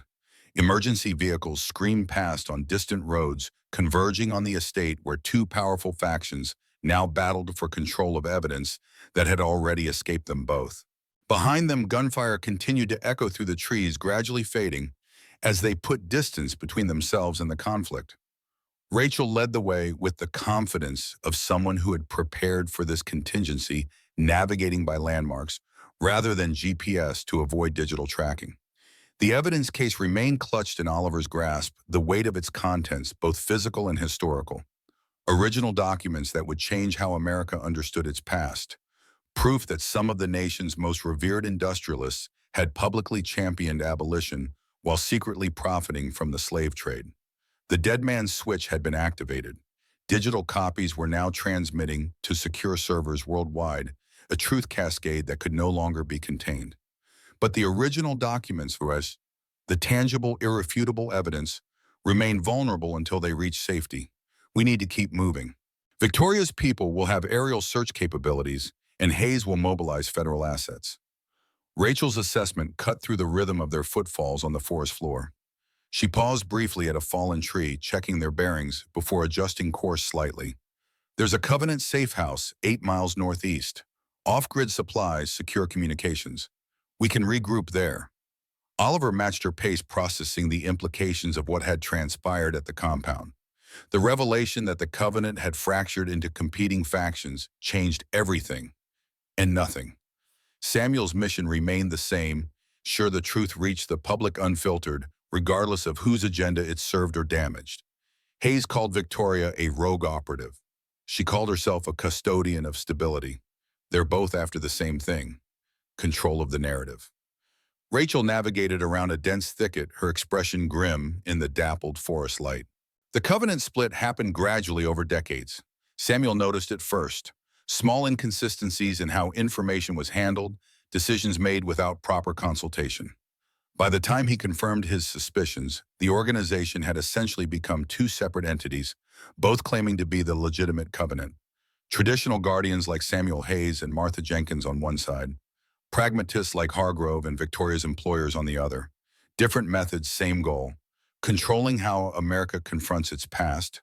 And Samuel rejected both approaches.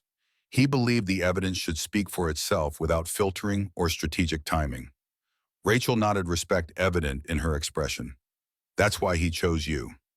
Everyone else was compromised by decades of Covenant politics. You alone could make an unclouded judgment. The forest began to thin as they approached a rural 2-lane road. Rachel halted at the tree line, scanning for threats before signaling to cross. On the other side, the terrain grew more challenging, a rocky hillside leading up to a ridge that would provide better visibility and defensive position. As they climbed, Oliver's mind worked through the strategic implications. The digital distribution was underway, unstoppable now, but would take time to complete. The receiving servers would validate the data, authenticate digital signatures, verify chain of custody. Hours, perhaps days before the information reached the public domain.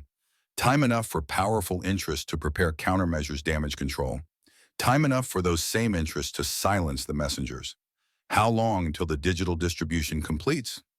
Rachel checked her watch, making a mental calculation. Samuel designed the system to be deliberate rather than immediate. The receiving servers perform extensive validation before releasing the data to designated journalists and historians. 48 hours minimum, 2 days during which they would be the most hunted people in America, perhaps the world. 2 days with targets on their backs carrying irreplaceable original evidence that powerful people would kill to control. The ridge offered a commanding view of the surrounding countryside.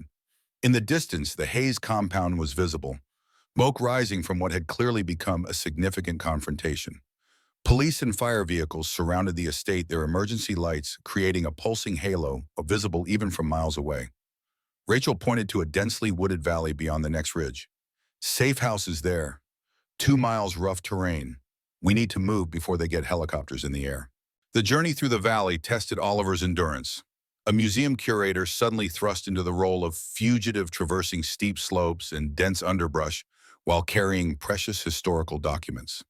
His body protested, unused to such demands, but something deeper drove him forward. A sense of purpose that transcended physical discomfort. The safe house appeared suddenly. A small cabin nestled against a rocky outcropping, its weathered exterior blending with the natural surroundings. No power lines connected it to the outside world, no driveway offered convenient access. Just a humble structure deliberately isolated from modern infrastructure. Rachel approached cautiously, retrieving a key from beneath a specific stone near the foundation. The door opened to reveal a Spartan interior. Basic furnishings: wood stove for heat, solar-powered lamps for light. A ham radio occupied one corner, alongside more modern communications equipment powered by a small solar array. She secured the door and immediately moved to the communications station, powering up the equipment with practiced efficiency. Need to check the distribution status, see who's responded to the contingency protocols. Oliver placed the evidence case on a rough-hewn table, finally relinquishing his grip on the physical connection to history he'd maintained since fleeing the compound. His hands felt empty, without it, as if he'd surrendered part of his newly discovered purpose. The radio crackled with encrypted transmissions as Rachel established contact with Covenant allies. Her expression remained neutral as she received updates betraying neither relief nor concern until the exchange concluded. Distribution proceeding as planned. 23 of 27 receiving servers confirmed data receipt and authentication in progress. 4 remain unresponsive, likely compromised. She adjusted frequencies, continuing her status check. 3 Covenant members confirmed safe. 2 non-responsive, including Martha Jenkins. No word from Blackwood's estate where she was being held. The mention of Martha brought a sharp pang of concern. The elderly docent had shown remarkable courage, sacrificing her safety to protect Oliver and the evidence. Now she was in enemy hands, assuming she still lived. Any extraction assets available for Martha Rachel's hesitation provided answer enough. All operational teams are engaged or compromised. Hayes mobilized federal resources using national security justifications. They're looking for us, Oliver, us specifically. Airports, train stations, highways. Our descriptions and likely false charges. She produced a satellite phone from the communications equipment. 1 secure call available. Who's our highest priority contact? Oliver considered their options, weighing relationships, capabilities, trustworthiness. Most Covenant members were compromised or unavailable. Government channels were controlled by Hayes and his faction. Media outlets would be monitored. One name surfaced from his memory, a connection neither faction would anticipate. Thomas Reynolds, museum director in Charleston. Rachel looked surprised. The man who fired you, why him? He has no connection to the Covenant, no reason for either faction to monitor him, and he has academic credibility, institutional standing. If we can get him the original documents, he can authenticate them publicly, provide legitimacy that digital copies alone might lack. Rachel considered this, then nodded approval. Oliver dialed a number he knew by heart, the direct line to the director's office at the Charleston Maritime Museum. After several rings, a familiar voice answered. Thomas Reynolds speaking. Director Reynolds, it's Oliver Reed. A pause, then confusion. Reed, good Lord, man, where are you? There are federal agents here asking about you. Something about stolen artifacts. Oliver took a deep breath, recognizing the importance of these next words. Sir, I need you to listen carefully. I'm involved in something of historical significance. Those federal agents aren't what they claim to be. I have original documents from the SS Central America that will rewrite portions of American history. Another pause, longer this time, as the academic processed this extraordinary claim from his former janitor. The Central America read that's, well, it's far-fetched to put it mildly. You once mentioned that your doctoral dissertation focused on Northern industrialists and their influence on pre-Civil War politics. These documents prove that several prominent abolitionists were secretly financing slave trading their operations while publicly condemning the practice. Primary source evidence, sir, original documents from 1857. The scholarly interest was palpable even through the connection. If what you're saying is true, such evidence would be of immeasurable historical value. But why come to me? You're a respected historian with institutional credibility. I need someone who can authenticate these documents publicly, someone with no connection to the groups trying to control this information. Reynolds's voice lowered caution evident. These federal agents seem very serious, Reed. They're suggesting national security implications. That's because powerful people don't want this evidence public. The descendants of those implicated still wield enormous influence. Think about it, sir. Why would national security concerns apply to 160-year-old shipping documents? The line went silent as Reynolds contemplated the logic. Finally, he responded, "What exactly are you proposing I need a secure location to transfer the original documents? Somewhere public enough to prevent interference, but controlled enough for proper handling. And I need your word that you'll authenticate them based on historical merit alone, regardless of political implications." Reynolds' academic integrity was his defining characteristic, sometimes to the point of rigidity. It had made him a demanding boss, but would make him an ideal custodian for controversial historical evidence. You realize what you're asking could end my career if these documents aren't what you claim, and validate your entire academic life's work if they are. Another long pause, the weight of decision evident. The Palmetto Historical Symposium begins tomorrow at the university. I'm chairing the afternoon session on maritime trade influences. 300 historians in attendance, media coverage, security protocols already in place. If you can get there, I'll examine your evidence. Oliver looked to Rachel, who nodded confirmation. The event would provide the perfect combination of public scrutiny and academic legitimacy. Tomorrow, 2 p.m. And Director Reynolds, thank you. Don't thank me yet, Reed. If you're fabricating any of this, I'll personally see you prosecuted. The connection ended, leaving Oliver with a renewed sense of purpose. They had a destination, a deadline, and a potential ally with the academic standing to validate the evidence. Rachel began gathering essential supplies from the safe house stores. Charleston is 400 miles south. We'll need transportation that won't trigger recognition protocols. Oliver considered their options, drawing on unexpected tactical thinking that seemed to surface from some ancestral memory. They'll monitor public transportation rental agencies, traffic cameras, but they can't watch everything. His gaze settled on a map of the region pinned to the wall, railways, highways, and smaller rural routes spreading like veins across the landscape. There's a historical steam railway that runs special excursions between Roanoke and Charleston, America's industrial heritage line. Tourist attraction, mostly seniors and railway enthusiasts. The winter excursion leaves tomorrow morning. Rachel checked her tactical tablet, confirming the information. Minimal security, no ID verification for passengers. Cash tickets available on board. It could work. She continued gathering supplies, adding civilian clothes that would help them blend with tourists. We'll need to reach Roanoke by dawn. That means traveling through the night, staying off main roads. Oliver studied the map, identifying a route that would utilize Forest Service roads and rural highways, minimizing exposure to surveillance systems. The journey would be arduous, but the railway offered their best chance of reaching Charleston undetected. As darkness fell over the Virginia hills, they prepared to depart the temporary sanctuary. The evidence case was secured in a specially designed backpack that Rachel produced from the safe house supplies. Impact-resistant, waterproof, with a false bottom compartment for the most critical documents. Before leaving, Rachel activated a series of protocols on the communications equipment: status updates, distress signals, contingency instructions. The safe house would continue serving the Covenant's mission, even in their absence. Oliver shouldered the specialized backpack, adjusting to the weight distribution. Within it rested not just priceless historical artifacts, but a truth powerful enough to challenge accepted narratives about American history, about who its heroes truly were, and the complex, often contradictory nature of human legacy. The night enveloped them as they slipped away from the cabin, two figures moving through darkness with a shared purpose. Behind them, the safe house stood as a silent sentinel, one of many distributed across the country by generations of truth keepers who believed that history belonged to everyone, not just those with the power to write it. And ahead lay Charleston, where Oliver Reed, the invisible museum caretaker, would step into the light and fulfill the mission Samuel had entrusted to him. A mission begun by 9 men in 1859 who had recovered more than gold from the depths of the Atlantic. They had recovered truth and deemed it more valuable than all the treasure the Central America had carried.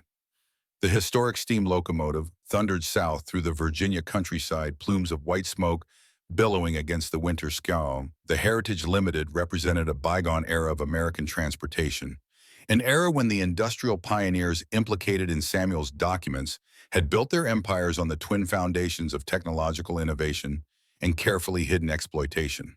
Oliver and Rachel blended seamlessly with the other passengers, mostly retirees and history enthusiasts enjoying the novelty of early 20th century rail travel.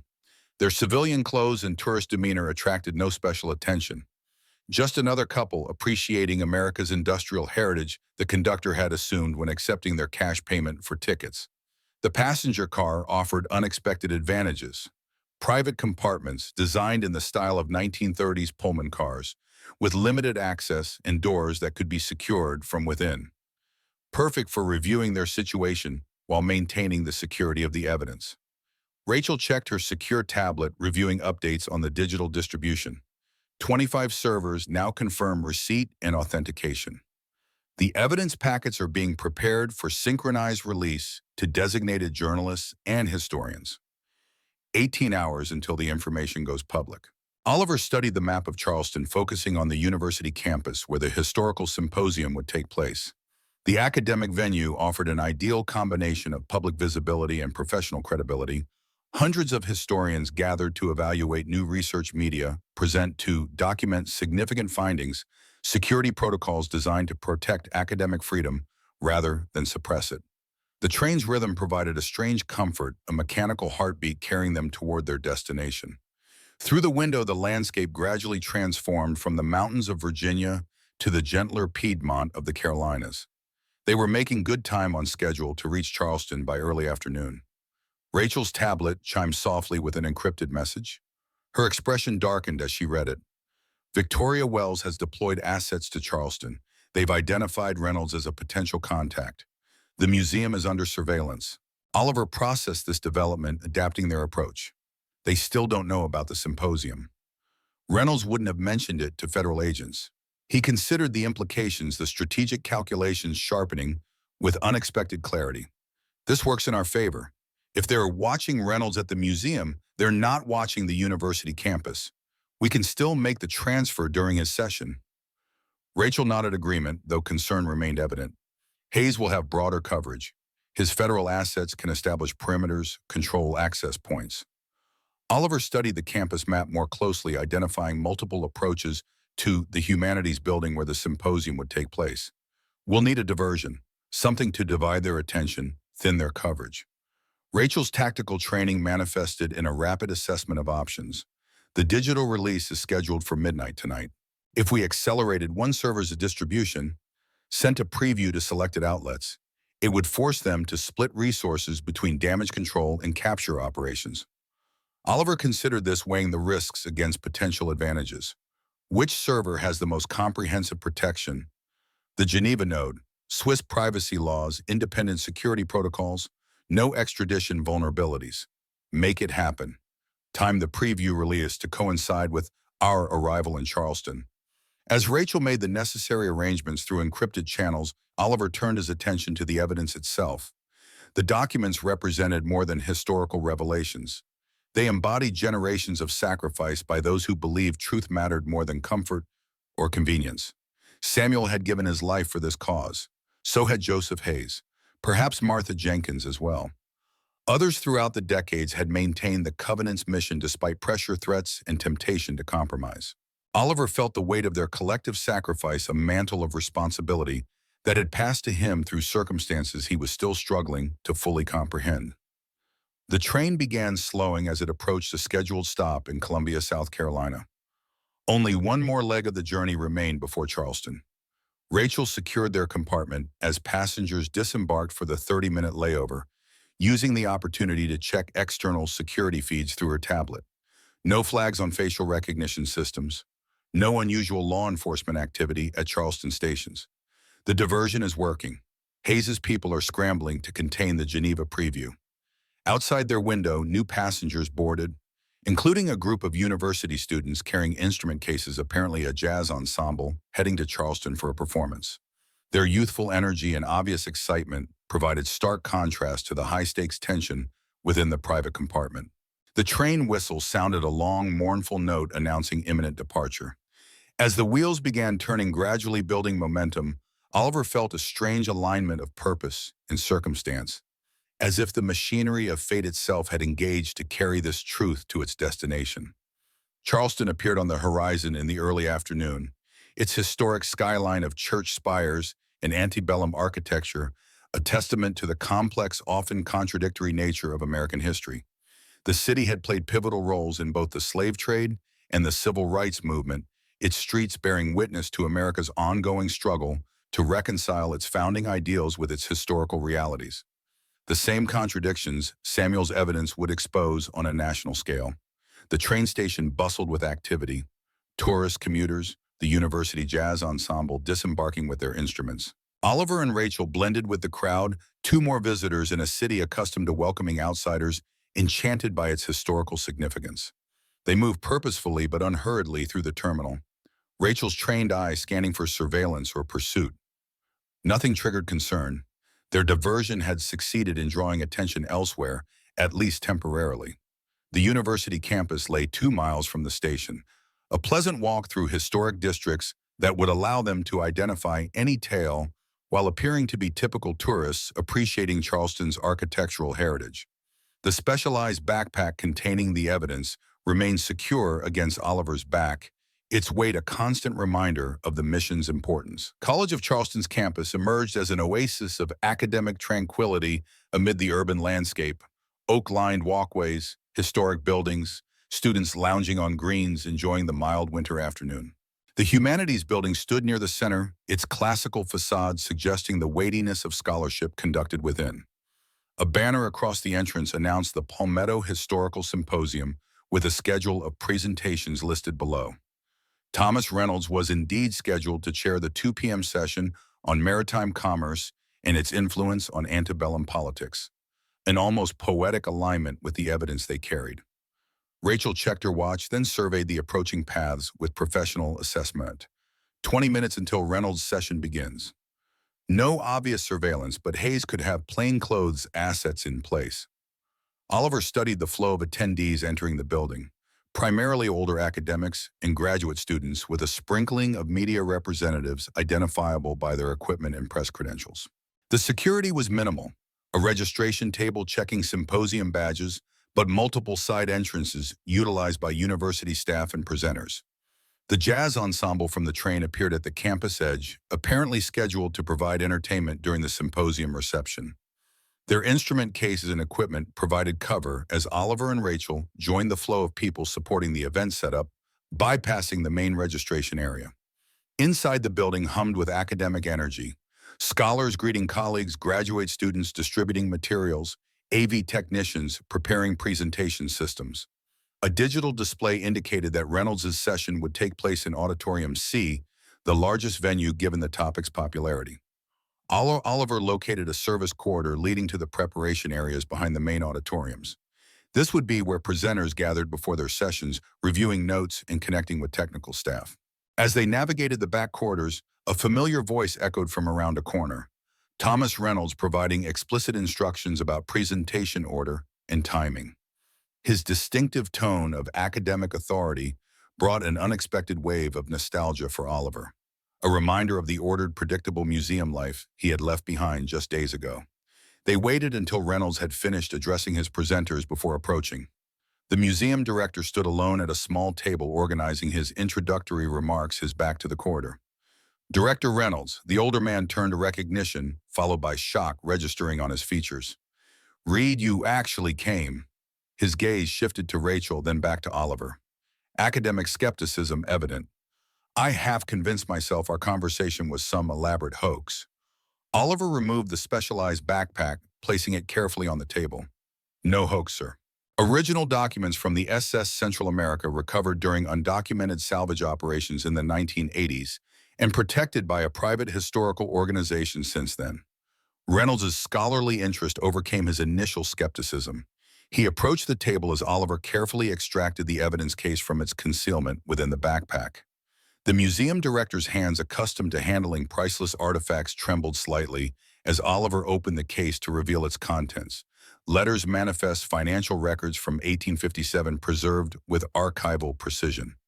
These appear period authentic at first glance. The paper-ink degradation patterns penmanship consistent with mid-19th century business correspondence. Reynolds extracted a document with the special care, the damning letter from the Boston industrialist to his banking associate detailing their arrangement with Captain Ward and the Guinea Coast operations. Good God, that's Harrison Caldwell's signature. I've seen it in other correspondence from the period. His academic detachment faltered as he grasped the implications. If this is authentic, and I'm not yet saying it is, it would contradict everything written about Caldwell and his circle. They're historical icons of the abolitionist movement, philanthropic founders of universities' museums. Oliver nodded, understanding the historian's struggle to reconcile established narrative with contradictory evidence. History is rarely as simple as we teach it, sir. People can champion noble causes while personally profiting from their opposites. Human complexity doesn't fit neatly into hero and villain categories. Reynolds examined several more documents, his historian's training evident in his methodical assessment.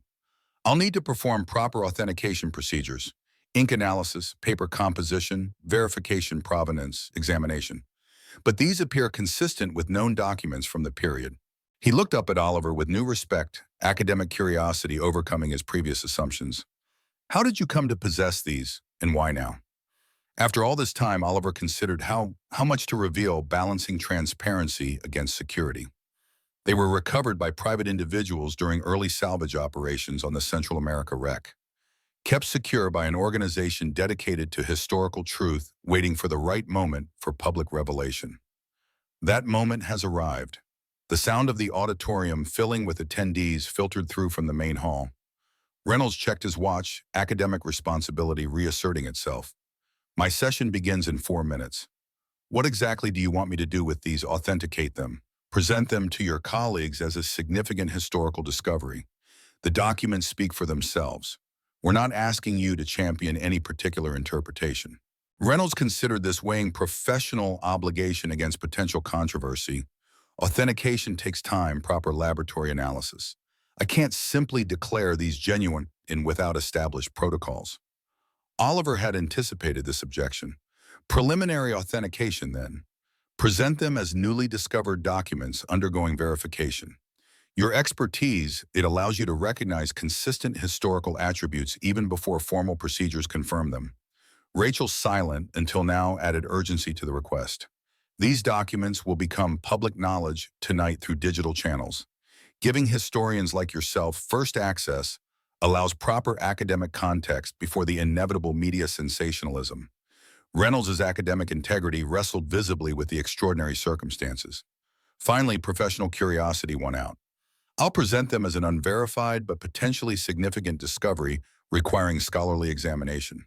That's the most I can ethically do without proper authentication protocols. He gathered the documents carefully, placing them in his own presentation portfolio. If these prove genuine, Reed, you've made an incalculable contribution to historical scholarship. If not, Oliver met his gaze steadily. They're genuine, Director. And after tonight, the world will need thoughtful historians more than ever to help contextualize their implications. Reynolds nodded, then moved toward the auditorium entrance portfolio, clutched firmly against his tweed jacket. As he reached the door, he turned back with unexpected warmth. Whatever comes of this, Reed, I misjudged you. Perhaps we all did. He disappeared into the auditorium where nearly 300 historians waited for the session to begin.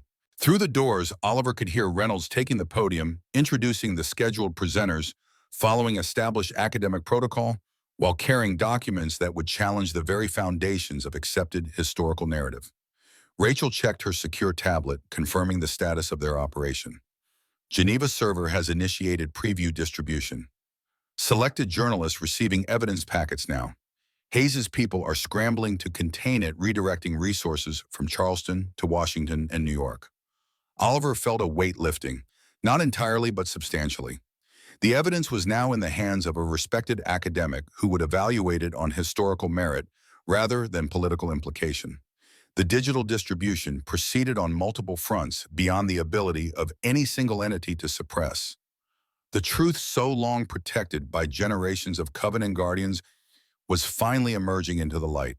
But their mission wasn't complete, not yet. We need to secure our exit. Once Reynolds presents those documents, both factions will converge here. Rachel had already mapped potential extraction routes, prioritizing those with minimal surveillance coverage. University dock on the Cooper River. Small boats operate water taxi services to various Charleston harbors. Low-profile cash transactions, no ID requirements. She checked her watch, calculating timing. Reynolds' session runs 90 minutes. That gives us time to reach the dock and arrange transportation before the academic community realizes what they're looking at. As they prepared to leave the preparation area, a commotion erupted from the main entrance. Raised voices, credentials being demanded, security personnel responding to some disturbance. Rachel moved to investigate, returning moments later with increased urgency. Federal agents at the main doors, credentials identifying them as Department of Homeland Security. Hayes is covering his bases despite the diversion. Oliver processed this development, adapting their approach. Secondary exits, East Wing emergency doors, lead directly to the campus quadrangle. From there, we can reach the river dock without passing the main security checkpoints. They move swiftly through service corridors, maintenance areas, and finally emergency exits that opened onto a quiet corner of the university grounds. The January afternoon had begun to fade, shadows lengthening across the historic campus as they navigated toward the Cooper River waterfront. The university dock served the marine biology department and recreational boating programs, a simple wooden structure extending into the river where several small craft were moored. A weathered sign advertised water taxi services to downtown Charleston and surrounding harbor areas.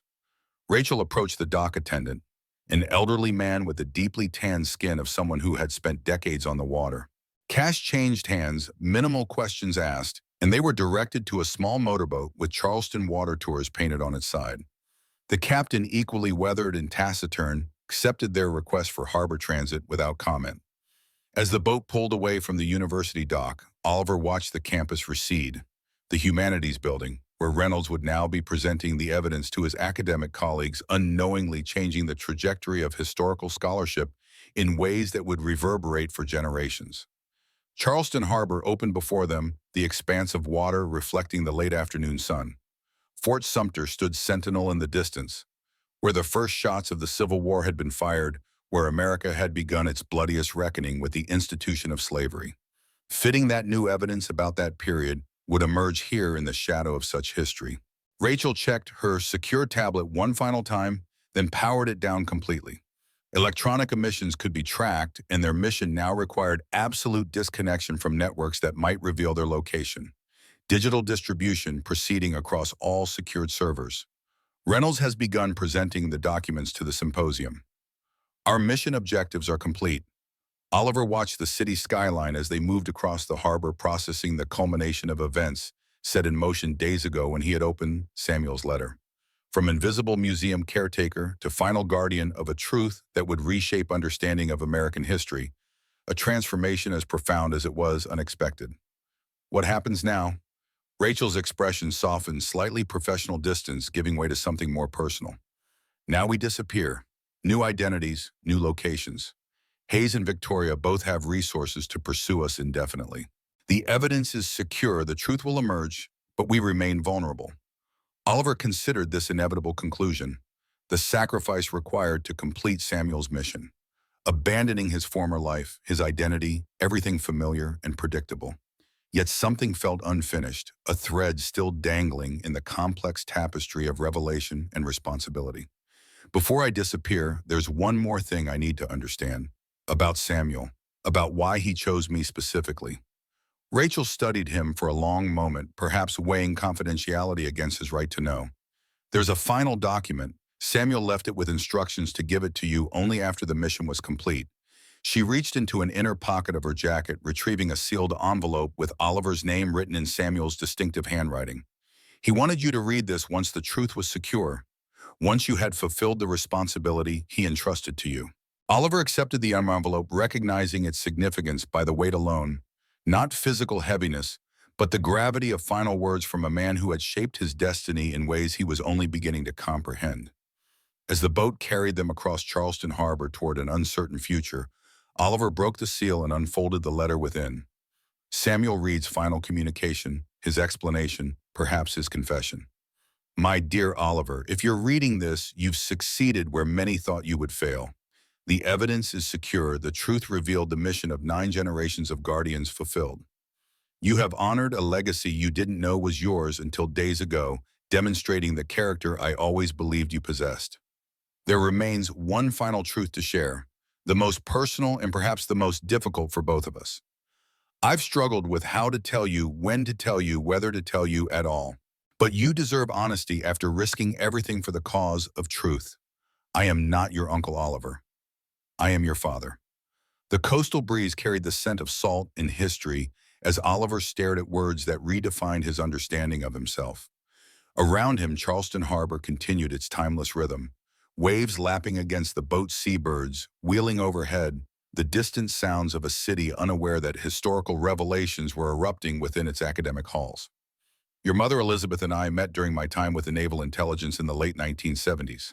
Our relationship was brief but meaningful, cut short when my covenant responsibilities forced me to maintain distance from personal attachments. When she told me she was pregnant, I faced an impossible choice between family and duty.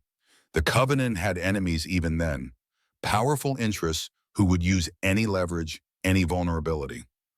A wife, a child, they would become targets, pressure points to compromise my mission.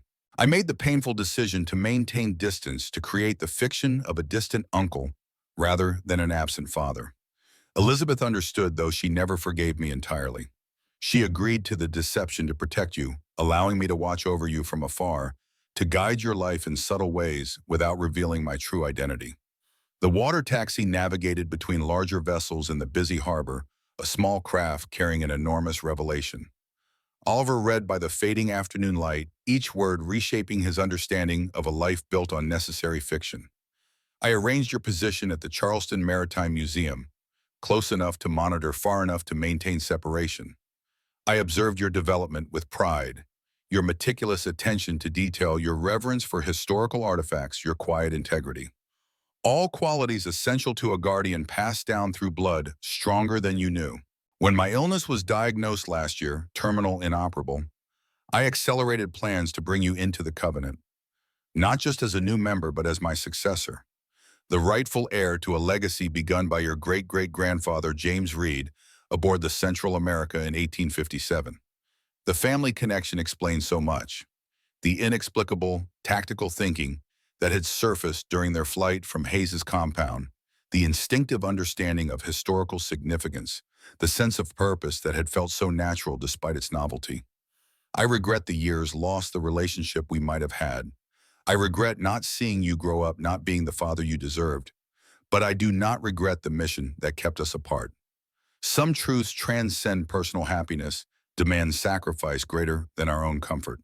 You have completed what 9 generations of our family began. You have ensured that history belongs to everyone, not just those with power to control its narrative.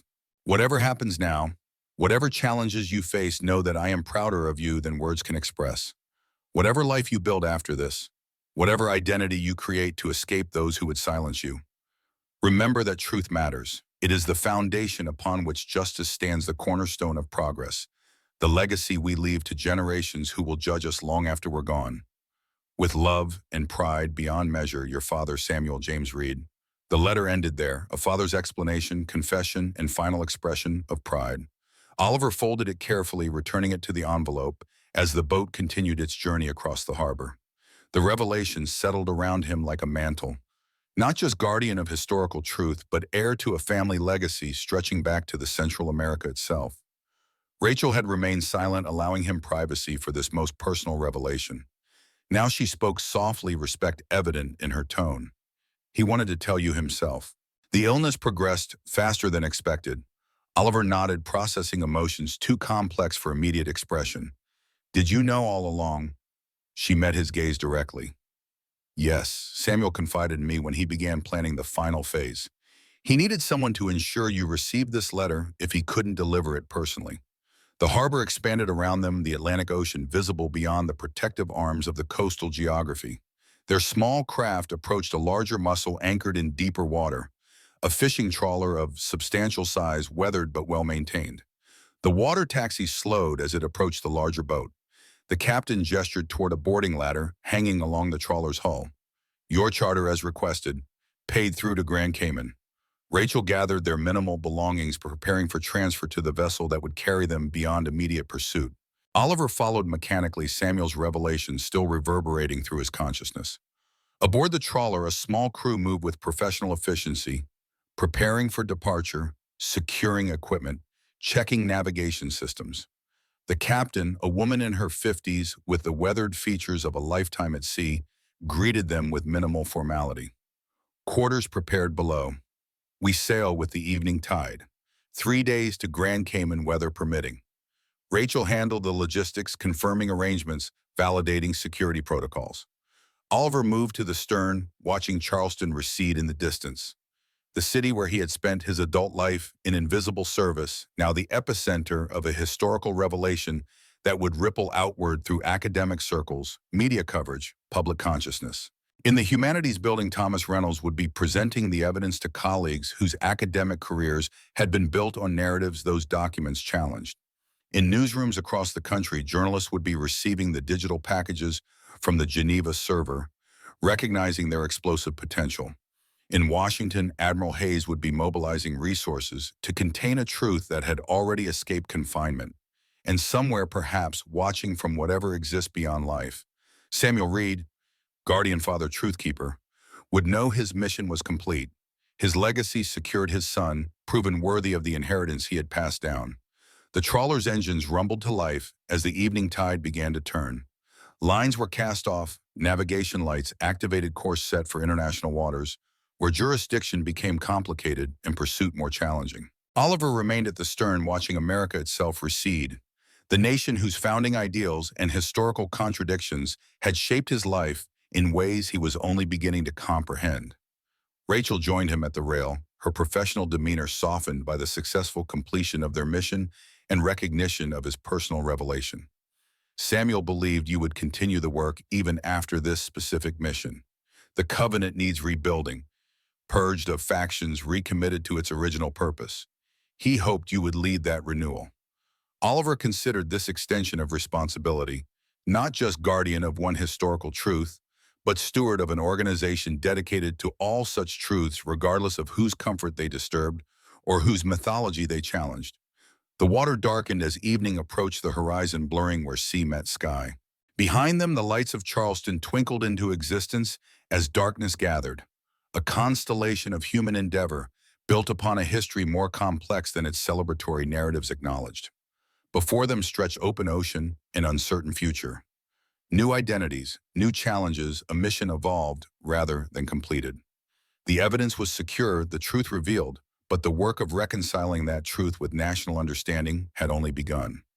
Oliver Reed, son of Samuel, descendant of James, reluctant guardian turned deliberate leader, faced that horizon with newfound purpose. The invisible museum caretaker had become visible at last, claiming an inheritance of responsibility that transcended mere artifacts to embrace the messy, contradictory, essential truth of human history. And as the trawler moved steadily seaward, carrying its cargo of secret keepers toward temporary sanctuary, the legacy of the SS Central America continued to unfold. Not just in gold recovered from ocean depths, but in truth finally surfaced after generations of concealment. A legacy worthy of sacrifice, worthy of protection, worthy of the 9 generations of guardians who had ensured it survived to reshape understanding of a nation's complex, often contradictory past. The truth belonged to everyone now, and that was worth everything it had cost. 6 months passed like the turning pages of history itself, deliberate yet inevitable. The Charleston waterfront shimmered in the summer heat as a lone figure walked the Battery Promenade, pausing to gaze across the harbor where Fort Sumter stood as a silent witness to America's ongoing struggle with its complicated past. David Marshall, formerly Oliver Reed, had returned briefly to the city that had once been his home. not to reclaim his former life, but to observe the ripples still spreading from the truth he had helped reveal. The revelation of the Central America documents had unfolded not as a cataclysm, but as a gradual reckoning. Academic conferences devoted entire sessions to authenticating and contextualizing the evidence. Journalists produced thoughtful examinations rather than sensationalist exposés. Museums, including the Charleston Maritime Museum, developed exhibits exploring the complex legacies of figures once portrayed in simplistic, heroic terms. America had proven more resilient than either faction of the Covenant had predicted. The truth had not shattered national identity, but had deepened it, adding necessary complexity to oversimplified narratives. Citizens capable of facing historical contradictions had proven themselves worthy of the democratic principles the nation espoused. The Covenant itself had not survived intact. Both Hayes's traditional guardians and Hargrove's pragmatic faction had disbanded following congressional investigations into their extra-governmental operations. Victoria Wells had disappeared into the shadowy world of private intelligence. Richard Blackwood had leveraged his connections to avoid prosecution, though his reputation among serious historians lay in ruins. Thomas Reynolds had emerged as an unexpected champion of historical integrity. His initial verification of the documents had given them crucial academic legitimacy before the media storm erupted. Now he led a commission establishing ethical guidelines for the handling of controversial historical evidence. Guidelines that prioritize truth over comfort, accuracy over mythology. Not all consequences had been positive. Martha Jenkins had not survived her interrogation at Blackwood's estate, her elderly heart failing under stress before rescue could arrive. Joseph Hayes remained officially missing, his sacrifice acknowledged only by those few who knew the truth. Samuel Reed's contribution to historical scholarship was recognized posthumously, though the full extent of his decades-long mission remained known to only a handful. The reorganized Covenant, smaller, more transparent, yet still dedicated to historical truth, operated now from secure locations in 3 countries. Rachel Winters directed its operations with characteristic efficiency, rebuilding around core principles rather than factional interests. Trusted academics vetted potential members, ensuring devotion to historical integrity rather than political agenda. David Marshall would not be returning to its ranks. His mission complete, he had chosen a different path, teaching history at a small college in the Pacific Northwest, bringing the passion for accuracy and complexity that Samuel had instilled in him to a new generation of truth seekers. His students would never know their professor had once changed how America understood its past, but they would benefit from his hard-won wisdom about the messy, contradictory nature of human legacy. Across the harbor, a tour boat circled Fort Sumter, a guide's voice carrying faintly across the water as visitors learned about the opening shots of a war fought over principles and profit, idealism, and exploitation. Complexities now better understood thanks to evidence long protected by generations of dedicated guardians. The nation still struggled with its contradictions, still worked to align its practices with its principles. But it did so with greater honesty. Now its patriots defined not by blind devotion to comfortable myths, but by courageous commitment to continuing improvement. David touched the letter in his pocket. Samuel's final words carried always as reminder of both personal loss and purpose found. The museum where he had once mopped floors now included a special exhibition on the Central America recovered history, with Samuel Reed credited as a primary researcher. A small justice in a world where complete justice remained aspirational. Tomorrow he would return to his students to his carefully constructed new life. The Covenant would continue its work under Rachel's leadership, preserving historical truths until the world was ready to receive them. New guardians would take up the mantle that 9 generations had carried since that first recovery mission in 1859. As for David Marshall, formerly Oliver Reed, son of Samuel, descendant of James, he had fulfilled his inheritance of responsibility. Not through dramatic heroism, but through quiet integrity, through choosing truth over comfort, complexity over simplicity. The values that had guided generations of his family would continue through the students he taught, the historical understanding he fostered, the citizenship he exemplified. The caretaker had become a teacher, and in a nation still learning to confront its full history with courage and honesty, perhaps that was the most valuable service of all.